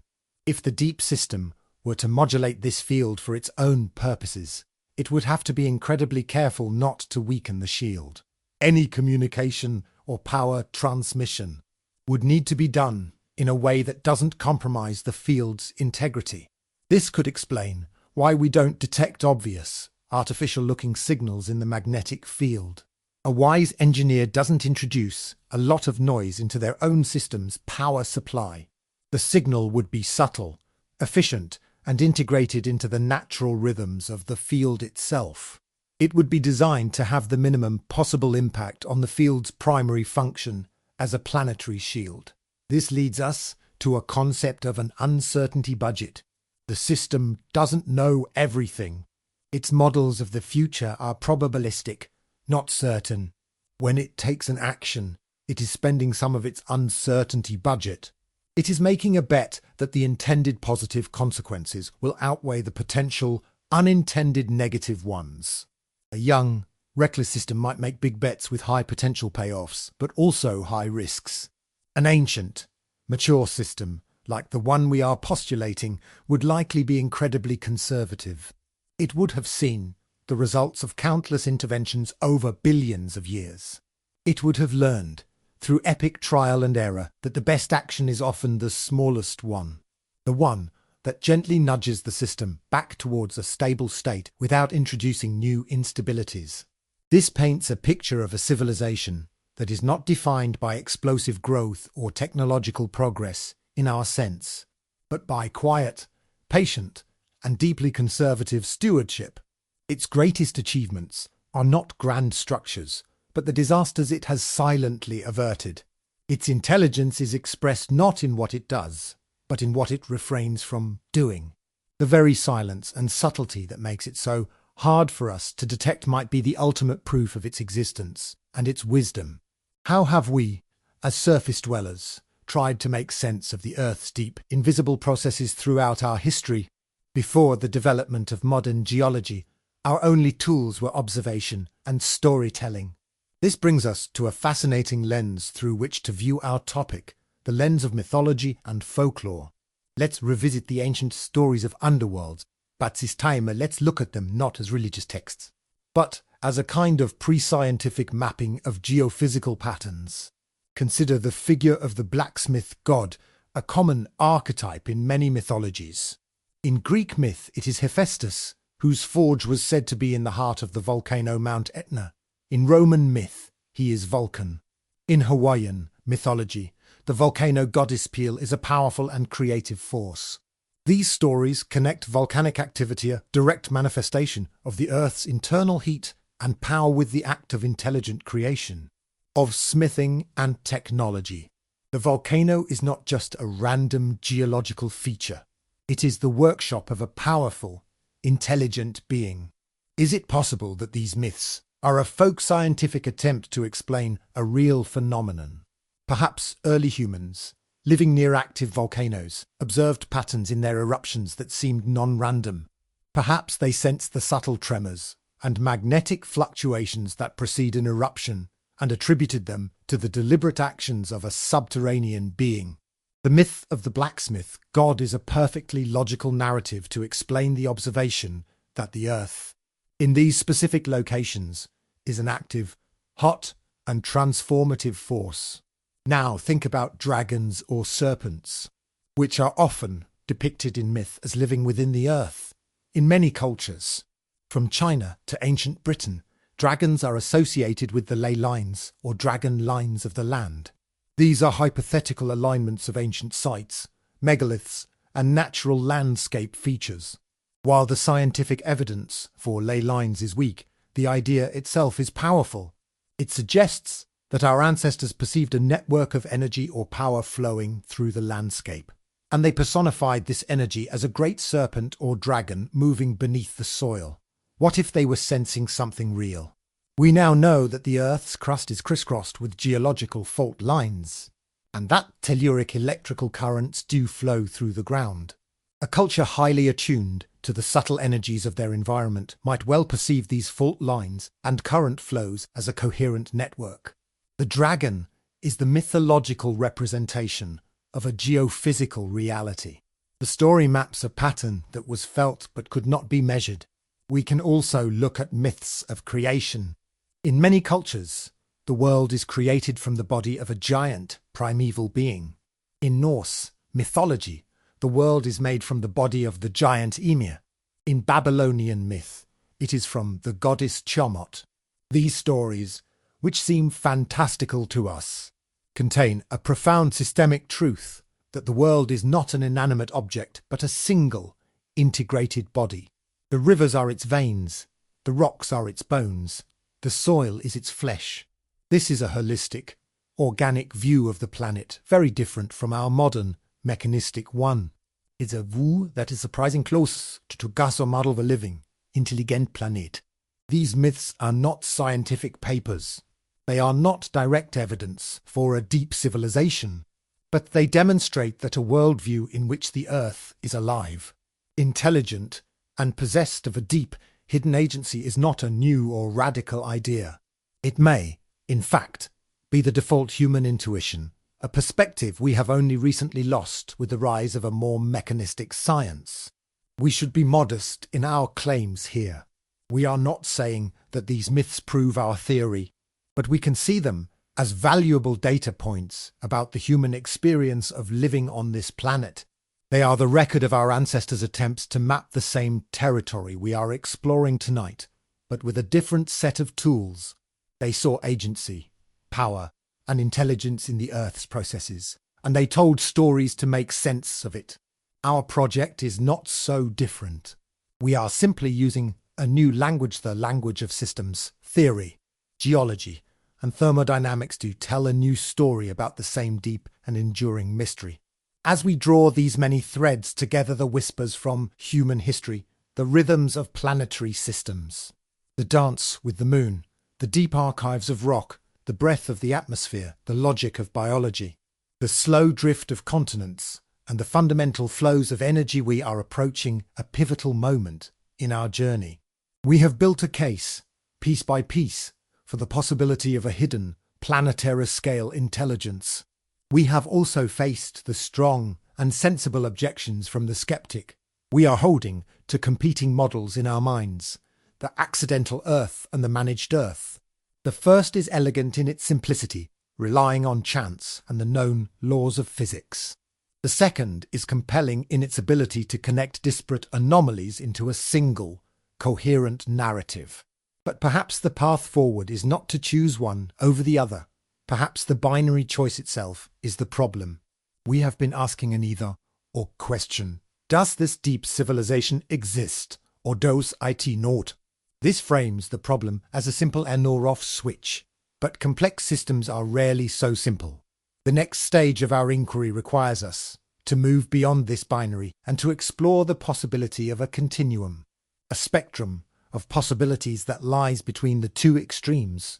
What if the truth is not a simple yes or no, but a far more subtle and interesting to some extent? This is the turn we are about to make. We will reframe our central question, widening the lens to see if we can build a new model that can accommodate both the evidence for randomness and the evidence for order. It's a shift from asking a question with a simple answer to exploring a landscape of complex possibilities. Let's now make that turn. Let's dissolve the rigid binary between a dead, random Earth and a fully conscious, managed Earth. This either or framing is a product of our human way of thinking, which likes clear categories. But nature, especially on a planetary scale, is more often a story of both and. What if planetary intelligence is not a single thing that a planet either has or doesn't have, but rather an emergent property that can exist in degrees?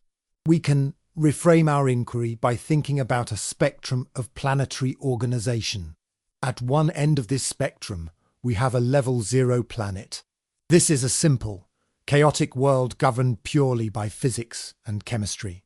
Think of a young, molten planet or a barren rock like Mercury. There is no life, no self-regulation, no complex feedback. At the other end of the spectrum, we might place a hypothetical level for planet. This is the fully conscious, fully managed world of our thought experiment, a single, integrated intelligence that has complete control over its own geology and biosphere. Now, let's fill in the space between. A level 1 planet might be a world where life has emerged, but only in its simplest forms. This microbial life begins to interact with the geology and atmosphere, creating the first simple feedback loops. This is the beginning of a Gaian system. The regulation is real, but it is purely emergent and uncoordinated. Life is beginning to shape the planet, but not with any foresight.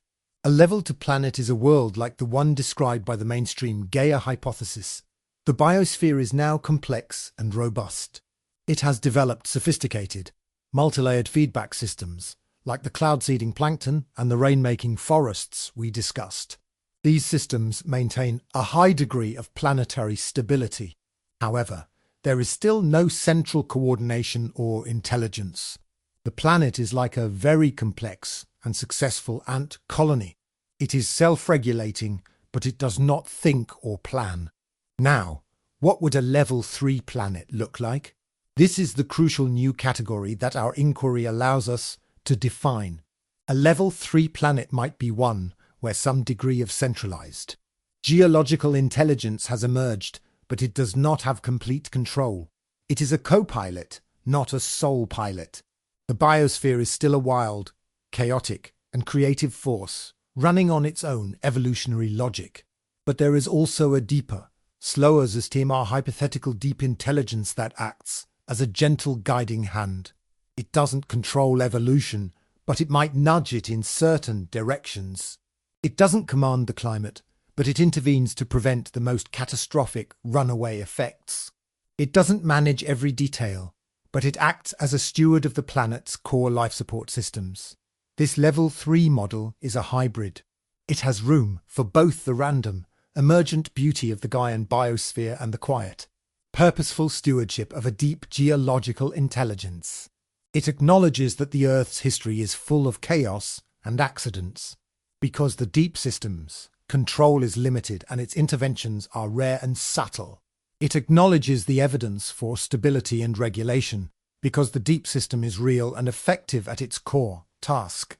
This model resolves many of the skeptics' objections. Why did the mass extinctions happen? Because the deep system cannot protect the biosphere from all external shocks, like asteroids.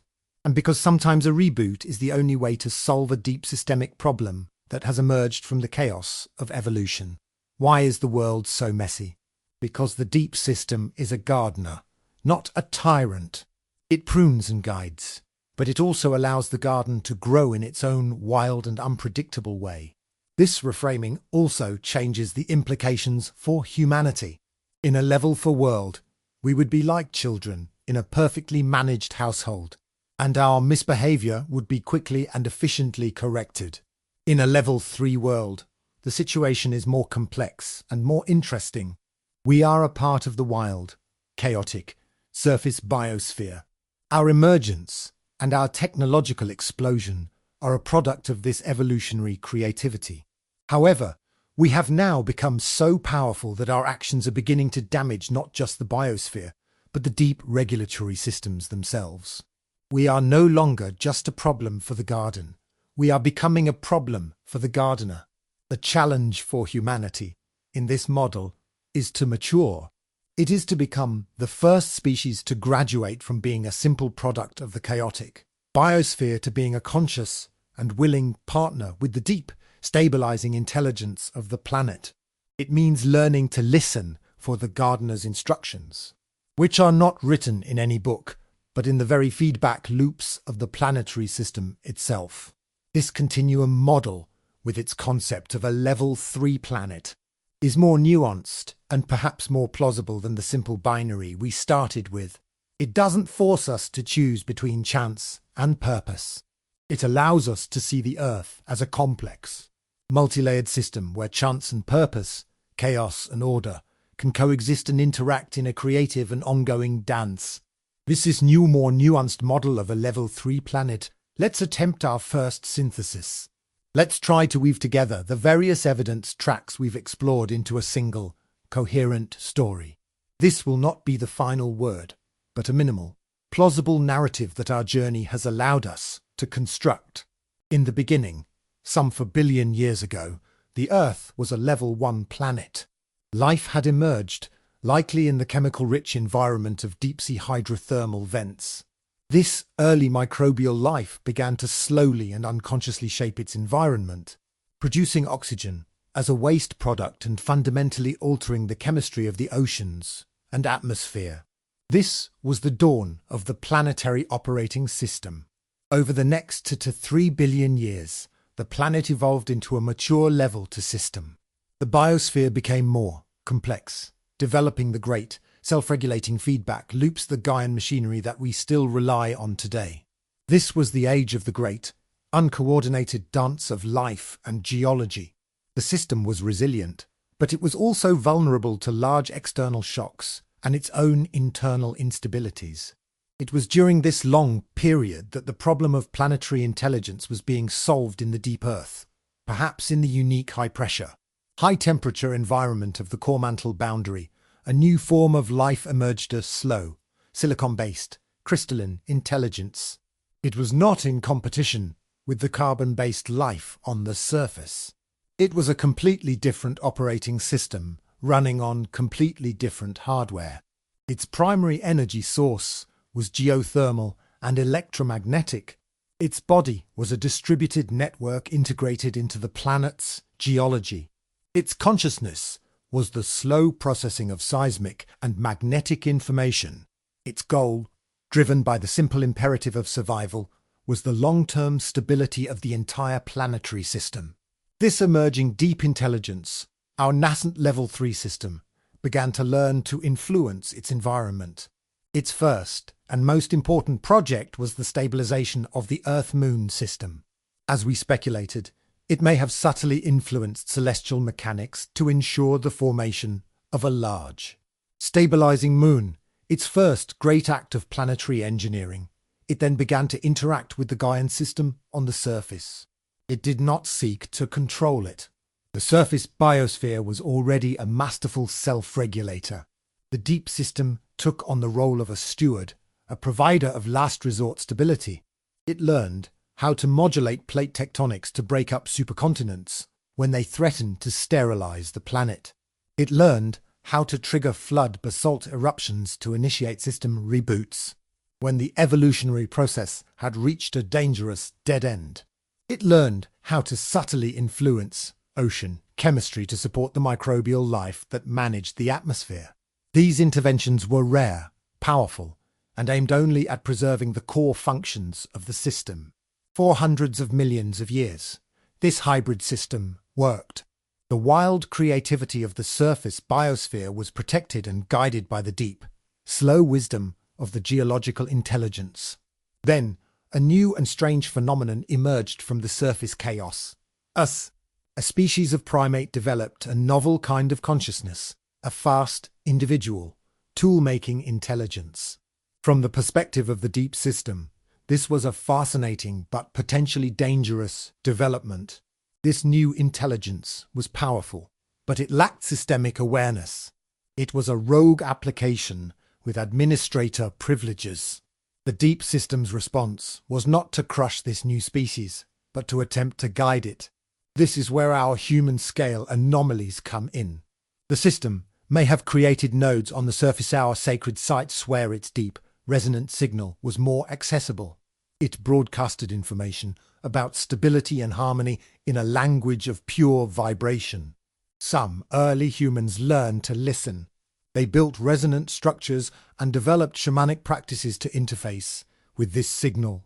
They translated the abstract information into the myths of creator gods and the principles of sacred law. This was the deep system's attempt to educate humanity, to instill in us a sense of our place in the larger whole. But our own form of intelligence was too noisy, too ambitious, too driven by short-term desires. We eventually lost the ability to listen. We built a global civilization based on extraction and consumption. And we began to systematically dismantle the very Gaian systems that the deep intelligence had worked for so long to protect. This brings us to the present moment. We are living in the critical phase of this story. We are the source of the system's greatest instability since the last mass extinction. The deep system is undoubtedly responding through the negative feedback of climate change and ecological collapse. The story is not over. The synthesis provides a narrative arc, a way to connect all the dots, from the moon to the myths of humanity. It is a story of a multilayered, co-evolving planet, a story in which we are the latest and most dangerous chapter. A good synthesis does not just tell a story. It also honestly acknowledges what it cannot explain. It maps the boundaries of its own knowledge and points toward the questions that remain unanswered. Let's reconcile our narrative with the counterpoints and clearly state the remaining uncertainties. Our Level 3 model provides a potential explanation for the Earth's long-term stability, but it does so by positing a new and unproven form of life and intelligence. The greatest uncertainty, therefore, remains the fundamental nature of this deep system. What is it made of? How did it originate? How does it actually think and process information? Our model uses vague terms like crystalline network and geophysical consciousness. But these are just placeholders for a reality that would be profoundly alien. Until we have a more concrete, physically plausible model for what this life form could be, our entire synthesis rests on a speculative foundation. We must explicitly acknowledge this. We have built a beautiful house, but we are not yet sure if the ground it stands on is solid rock or shifting sand. Another major area of uncertainty is the precise mechanism of interaction between the deep system and the surface world. We have suggested it can modulate volcanism, plate tectonics, and ocean chemistry. But how? What are the actual physical levers it pulls? Suggesting it can lubricate the mantle or focus. Heat is easy to say. But the energetic and mechanical challenges of doing so are monumental. A complete model would need to describe these mechanisms in a way that is consistent with the known laws of physics. We do not have such a description. Therefore, we must treat these proposed interactions as black boxes. We can see the potential input, the system's intent, and the potential output, a change in geology. But the process in between remains a profound mystery. Our model also struggles to fully reconcile the problem of evil, or in this case the problem of suffering. We have framed the mass extinctions as necessary reboots. This is a clean, systemic explanation. But it glides over the fact that these events involve the death and suffering of trillions of individual, sentient creatures. A system that would countenance, or even cause such events, must have an ethical framework if such a term even applies. That is completely alien to our own human-centric morality. Can we truly call such a system benevolent or a steward? Or is it something more neutral, more machine-like? A system for which individual lives are simply irrelevant data points in a calculation of long-term systemic health. This is a philosophical and ethical question that our model raises but cannot answer. We must be humble enough to admit that we cannot know the motives of such a system. The next set of tests for our model would involve looking for more specific and less ambiguous signatures. For example, if the system communicates through resonant seismic frequencies, we should be able to design experiments to listen for complex, non-random signals in the Earth's deep background hum. If it modulates geology, we should be able to find statistical evidence in the geological record that events like mantle plume formations are not randomly distributed, but are correlated with indicators of planetary stress. These are concrete, testable predictions. Until such tests are performed and yield positive results, our synthesis must remain what it is, a speculative but coherent narrative, an alternative story to stand alongside the standard model. It is not yet a proven theory.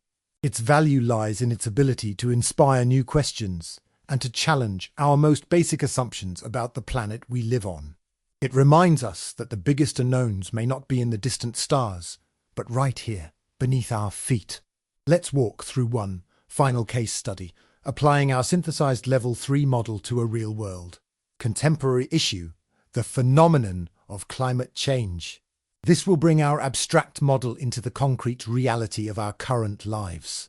Imagine you are standing on a shoreline, watching the waves.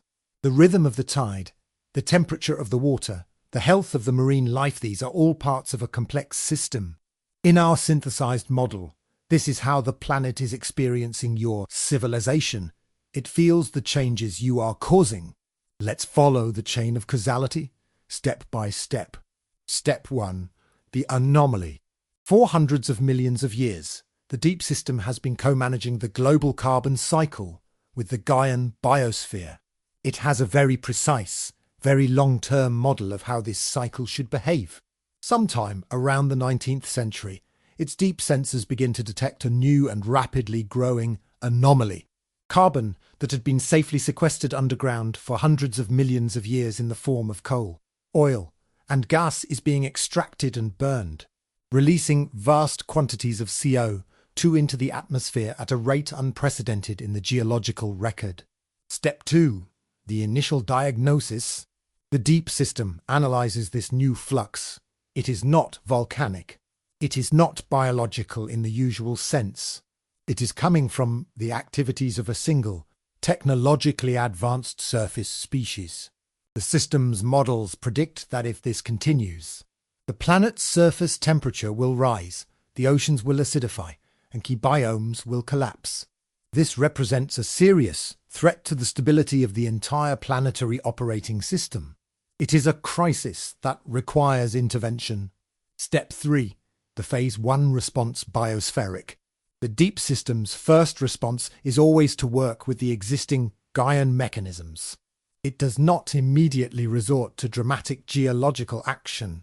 It attempts to boost the biosphere's own ability to absorb the excess carbon. It might subtly alter deep ocean currents to bring more nutrients to the surface, encouraging vast plankton blooms that draw down CO2.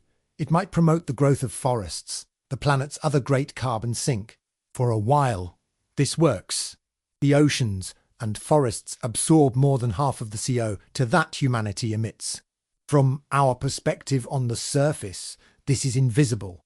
We don't realize that the planet is actively working to clean up our mess. We just notice that the predicted warming is happening a bit slower than our worst-case models suggested. Step 4. The tipping point. But humanity's emissions continue to accelerate. We begin to actively destroy the very biomes the deep system is trying to use. We cut down the forests. Our warming, acidifying oceans begin to kill the plankton. The Gaian mechanisms become saturated. They can no longer keep up. The system reaches a tipping point. The problem is now too big for the biosphere to handle alone. Step 5. The phase to response geophysical. The deep system must now escalate its response. It must move from biological regulation to direct geophysical intervention. It needs to cool the planet. One way to do this is to increase the Earth's albedo, its reflectivity. A very effective way to do this is to inject sulfate aerosols into the stratosphere, which reflect sunlight. The natural way to do this is through volcanic eruptions. So, the system might begin to subtly increase the frequency and explosive power of volcanic eruptions in specific locations.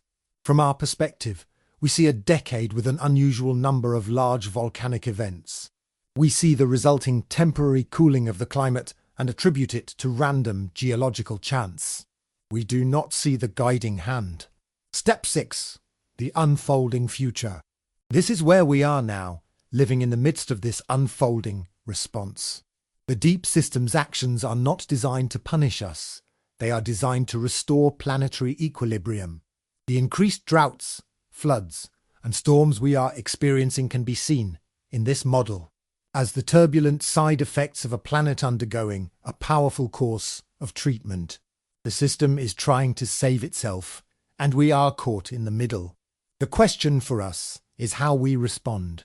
Do we continue to fight against the system, doubling down on our destabilizing activities?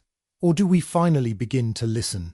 Do we recognize that the natural disasters are a form of communication, a message from the deep system that we have pushed it too far? This walkthrough translates the abstract idea of a managed planet into a dynamic, real-time narrative.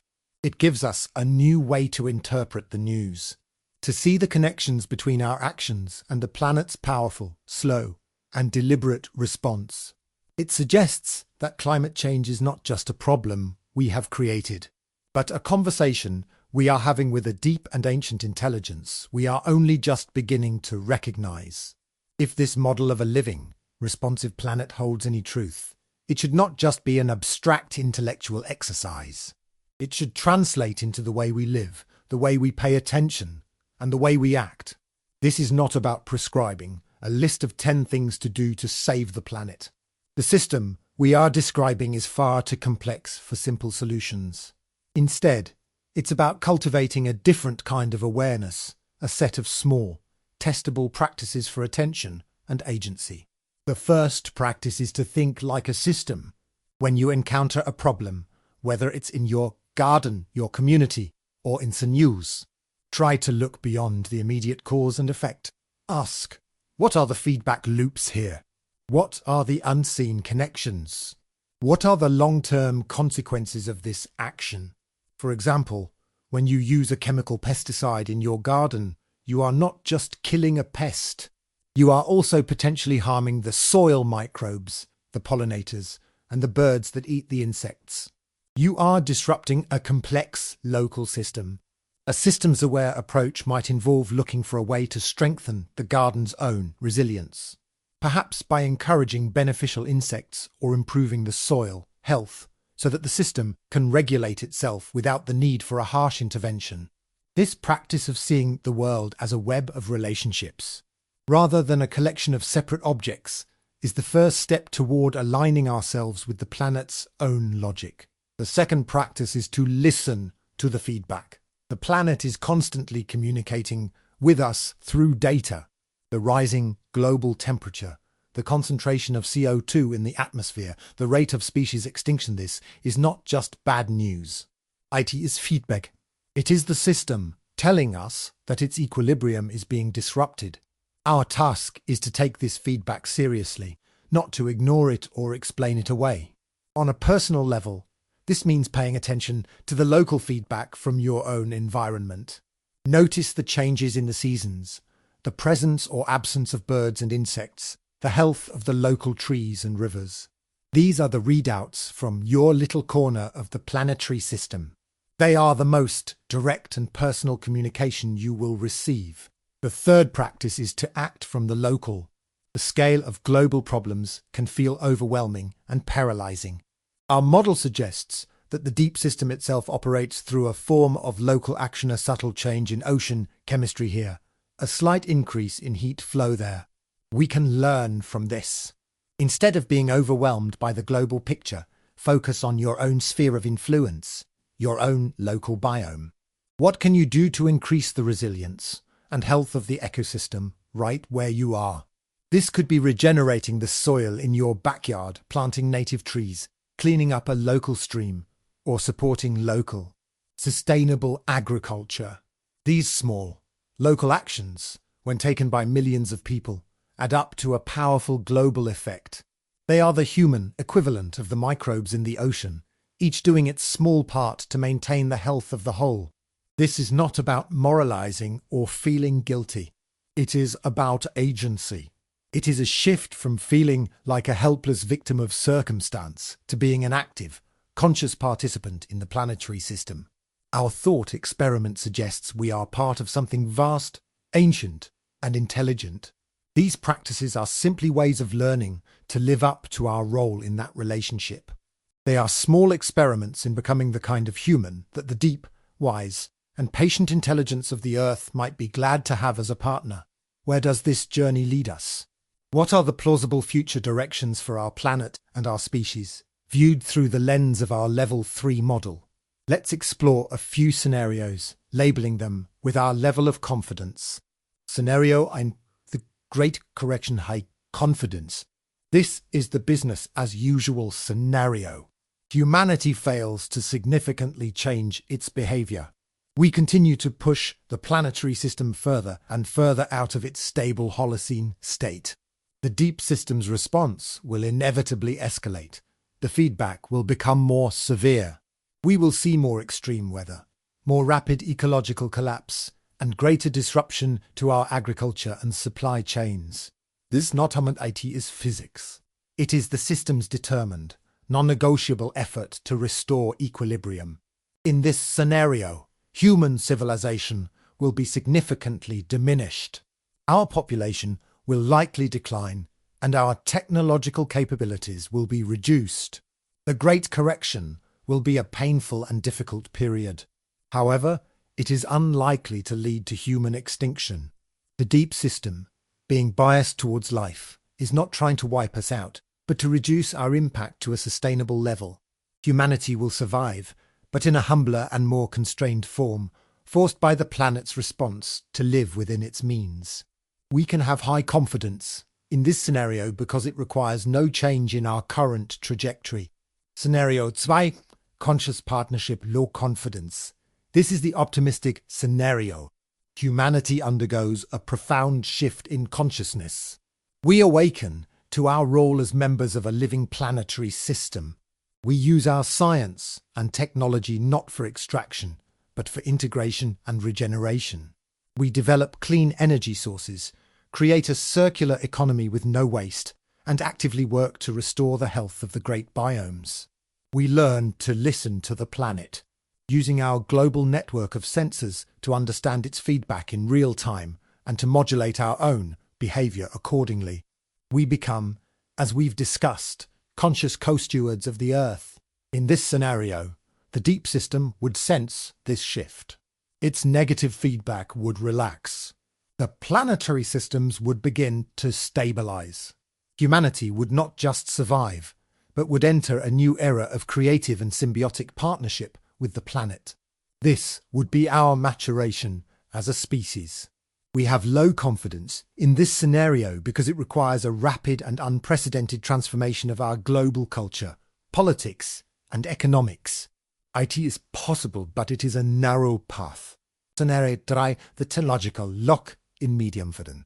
This scenario lies between the other two.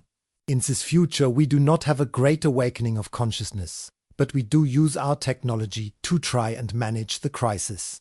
We respond to climate change not by changing our behavior, but by deploying massive geoengineering projects. We might fill the stratosphere with aerosols to block the sun, or build millions of machines to pull CO2 out of the air. In effect, we attempt to build our own artificial planetary regulatory system to replace the failing biological one. This is a future of immense technological complexity and immense risk. We would be taking control of the planet's thermostat without fully understanding the wiring. What happens if our geoengineering technology fails? What are the unforeseen side effects on global weather patterns or the ozone layer? We could find ourselves locked into a state of permanent technological intervention, where we must constantly manage a planet we have broken, forever staving off a collapse of our own making. The deep system's reaction to this is an open question. Would it see our efforts as a crude but sincere attempt to help, or as a further, more dangerous layer of interference? This scenario has medium confidence because it aligns with our civilization's tendency to believe in technological solutions over behavioral change. These are just a few of the open questions and plausible futures. The path we take is not predetermined. Our model does not offer prophecies, only a map of the forces at play. The future will be shaped by the complex interplay between our own choices and the deep, powerful, and patient response of the planet we call home. How does it feel to live in a world like the one we have been modeling? Let's take a moment to translate our intellectual framework into its emotional and philosophical meaning. How does this story reframe our feelings about the world and our place in it? The first emotional shift is from a feeling of cosmic loneliness to one of profound belonging. The standard scientific narrative, for all its power, can feel quite stark. It depicts us as a temporary, accidental consciousness that arose on an inanimate rock in a vast, empty, and indifferent universe. We are alone. Our thought experiment offers a different story. It suggests that we are not alone, even on our own planet. We are part of a system that is ancient, intelligent, and deeply biased toward the continuation of life. The ground beneath our feet is not dead matter. It is the body of our oldest and wisest ancestor. The world is not our stage. It is our partner. This can transform a feeling of existential dread into a sense of being held, of being part of a story that is much larger and more meaningful than our own individual lives. The secondary frame is a shift from anxiety to respect. The daily news of environmental crisis can be a source of constant, low-grade anxiety and fear. We feel like we are breaking the world, and we are afraid of the consequences. Our model doesn't eliminate the seriousness of the crisis, but it reframes our relationship to it. The Earth is not a fragile victim that we are thoughtlessly destroying. It is a powerful, resilient, and responsive system that is actively pushing back against our destabilizing influence. The storms, the droughts, the fires, these are not just signs of the world's brokenness. They are signs of its immense power and its deep commitment to its own integrity. This should not make us complacent, but it can replace our anxiety with a deep and abiding respect, even awe. We are not dealing with a fragile machine, but with a living entity of immense power and wisdom. We should proceed with caution and humility. The third and final reframe is a shift from a feeling of meaninglessness to one of purpose. In a purely random universe, meaning is something we must create for ourselves, often in defiance of a meaningless cosmos. Our model suggests that there may be an inherent meaning and purpose in the universe, or at least on our planet. The great multi-billion-year project of the Earth is the creation, maintenance, and enrichment of life and complexity. This is the great work of our planet. If this is true, then our own purpose is not something we need to invent from scratch. It is something we can discover. Our purpose is to find our proper role within this great work, for humanity, with our unique capacity for conscious thought and technological creativity.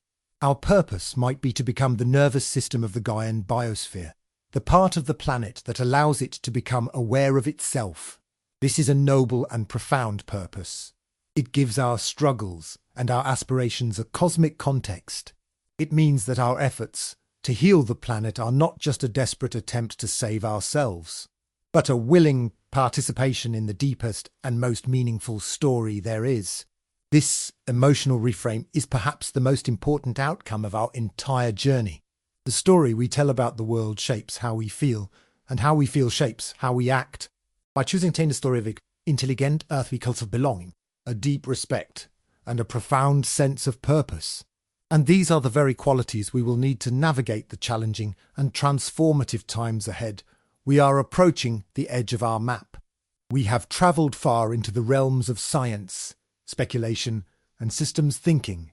But now we must acknowledge the boundary where our data and our models come to an end, and where the deeper questions of meaning and philosophy begin. It is important to know where this line is, and to cross it with awareness and humility. Our scientific inquiry, even in its most speculative form, can only take us so far.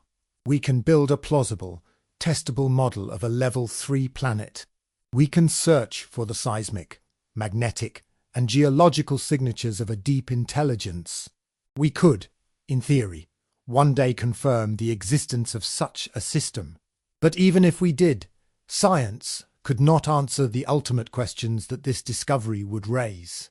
Science could describe the what and the how of the system, but it could not tell us the why. Why does this system exist? What is its ultimate purpose? Is the propagation of life an end in itself, or is it a means to some other, even deeper end? Is the universe biased toward the creation of life and intelligence, and is our planet just one successful example of a cosmic imperative? These are not scientific questions. They are philosophical and metaphysical questions. They are questions about the ultimate nature of reality, meaning, and purpose. No amount of data can provide a definitive answer. This is the point where the detective must hand the case over to the poet and the philosopher. It is also where we must confront the limits of our own understanding. We have used terms like intelligence, consciousness, and wisdom to describe the deep system. But these are human words, born from our own specific experience as mammals with complex brains. Applying them to a geological entity that is billions of years old is an act of profound anthropomorphism. Its internal experience, its qualia, would be so utterly alien as to be unimaginable to us. What does it feel like to be a planet? What does it think with? What is its sense of self? We have no way of knowing. To even ask the question is to project our own categories of being onto something that likely transcends them completely. The greatest wisdom may lie in acknowledging this ultimate mystery, in being comfortable with not knowing. So, what is the role of a thought experiment like ours? It is to walk us right up to this boundary. It is to use the tools of reason and evidence to clear away the noise and the superstition, to frame the big questions as clearly as possible. And then, it is to stop and to simply hold those questions in a state of open, respectful wonder. Does the earth have a soul? Is there a purpose to evolution? What is our role in the cosmic story? Our journey does not provide the answers. It simply, hopefully, gives us a more interesting, more profound and more beautiful way to ask the questions. It leaves us here, at the edge of the known, looking down into a mystery that is not empty and cold, but alive, resonant, and deep. As we stand at this philosophical boundary, it's worth examining to very different frames that people often use to interpret the kind of deep order and complexity we've been discussing. These frames are design and emergence. They represent two distinct ways of explaining why the world seems so well put together, and we can compare them non-combatively, recognizing that both arise from a place of humility and awe. The design frame is an intuitive one. When we see something complex that serves a clear function, a watch, a car, a computer, we rightly infer that it was designed by an intelligent agent. The argument from design, in its classical form, applies this logic to the natural world. It looks at the incredible complexity of a living cell. or the fine-tuning of the physical constants of the universe, and concludes that these things must have been designed by a cosmic intelligence, a creator. In the context of our thought experiment, a design-based interpretation would lean heavily into the idea of the deep system as a conscious, deliberate engineer. It would see the creation of the moon, the guidance of evolution, and the regulation of the climate as intentional acts performed by a pre-existing intelligence with a clear plan. This frame gives a strong sense of purpose and meaning to the world, but it also raises difficult questions about the nature and origin of the designer itself. The emergence frame offers a different kind of explanation. In this view, complexity and order are not imposed from the top down by a designer. Instead, they arise from the bottom up, as emergent properties of the interactions of many simple parts following simple rules. A flock of starlings creates its breathtaking, coordinated aerial ballet not because there is a leader bird giving orders, but because each individual bird is following a few simple rules, like stay close to your neighbours, but don't collide. Consciousness itself can be seen as an emergent property of the interactions of billions of non-conscious neurons. In the emergence frame, the Earth's stability and intelligence are not the product of a pre-existing designer. They are properties that emerged spontaneously from the complex feedback loops between geology, biology, and chemistry over billions of years. The planet gradually woke up as its systems became more interconnected and complex. The deep intelligence did not design the planet. It is the planet having bootstrapped itself into a state of self-awareness. This frame is more compatible with a standard scientific worldview, but for some, it can feel less meaningful, attributing the beauty and order of the world to a blind, unconscious process. Notice that both frames are attempting to explain the same core observation. The world looks and feels like more than just a random collection of atoms. It exhibits a deep, nested, and functional order. The design frame attributes this order to a transcendent intelligence. The emergence frame attributes it to an immanent, self-organizing process. Our Level 3 model can actually be interpreted through either lens, with only a slight shift in emphasis. One could see the deep system as the designer who built the Gaian world, or one could see the deep system itself as the ultimate emergent property of the planet's geophysical evolution. The key point is that we don't need to resolve this debate to appreciate the core in sight. Whether designed or emergent, the result is the same. We are living within a system that is complex, ancient, deeply ordered, and profoundly supportive of life. Both frames, when approached with humility, lead to a sense of awe and wonder. Both call us to a relationship of respect and participation with the world.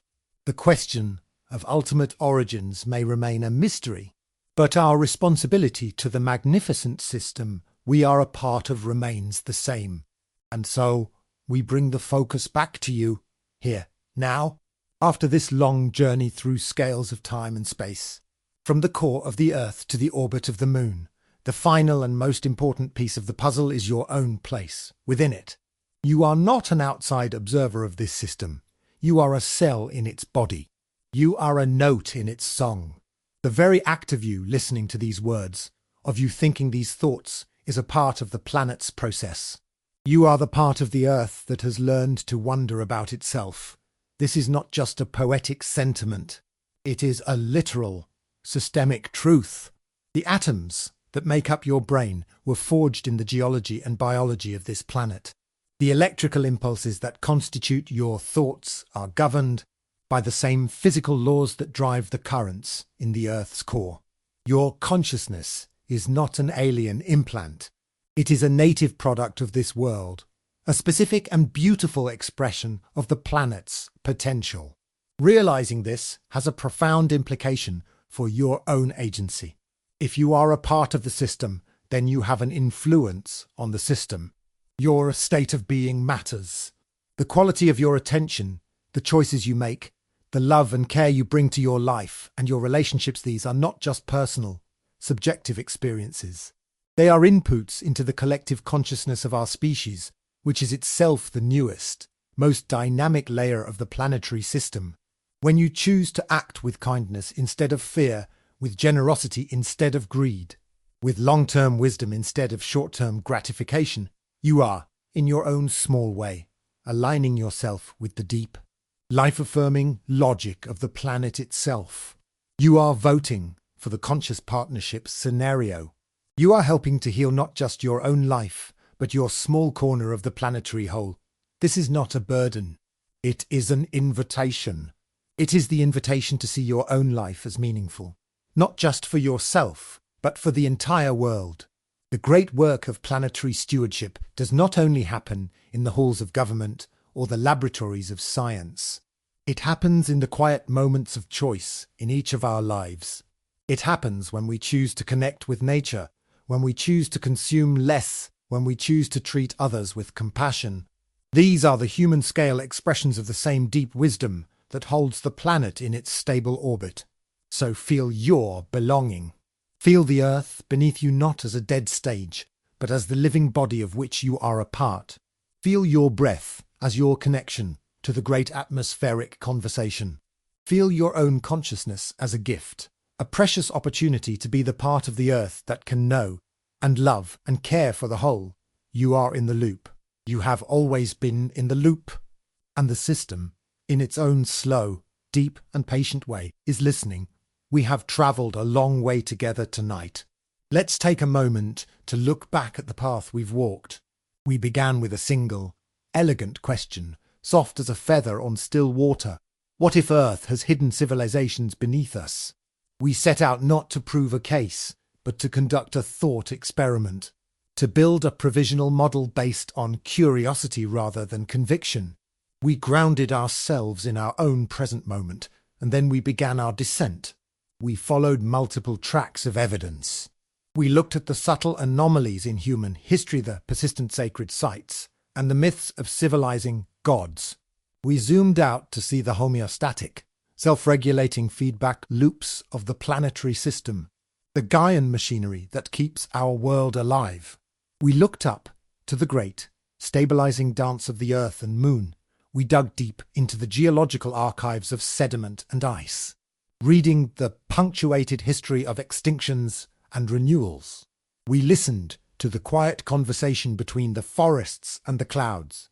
We explored the deep, elegant logic of biology as a kind of planetary operating system. We journeyed back in time to the age of supercontinents, and we followed the fundamental flows of energy through the planet's core. We paused to listen to the skeptic's strong objections, and we considered the limits of our own ways of knowing. Then we made a turn. We moved beyond a simple yes or no answer and embraced a more nuanced model of a level 3 planet. A world where the chaotic creativity of the surface biosphere is gently guided by a deep, ancient, and geological intelligence. We synthesized our evidence into a coherent story, a narrative of a co-evolving planet. And we acknowledged the deep uncertainties that still remain. Finally, we brought this grand, cosmic story all the way back home to our current climate crisis, to the practical choices in our own lives, and to the profound sense of belonging that comes from knowing we are a part of this living, breathing, thinking world. And now, at the end of this journey, we can ask our core question one more time, not as a hypothesis to be tested, but as a meditation to be held. What if? What if the ground beneath you is not an end, but a beginning? What if the story of our world is deeper, stranger, and more beautiful than we have ever allowed ourselves to imagine? And as our journey together comes to a gentle close, I want to simply say thank you. Thank you for being here.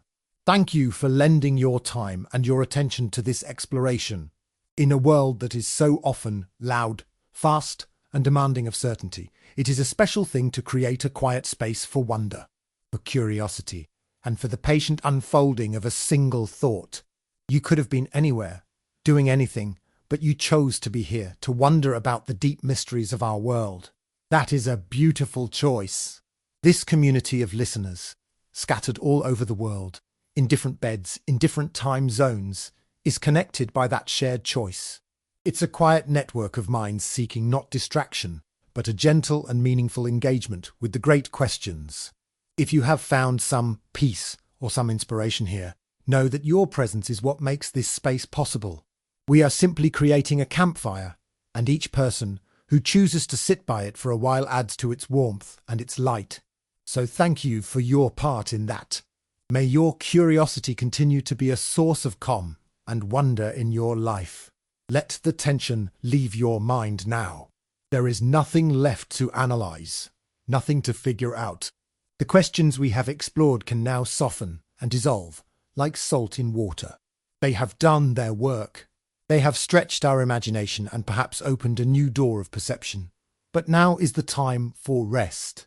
Let the story we have woven become a soft, distant landscape, a place your mind can visit, but a place that requires no effort.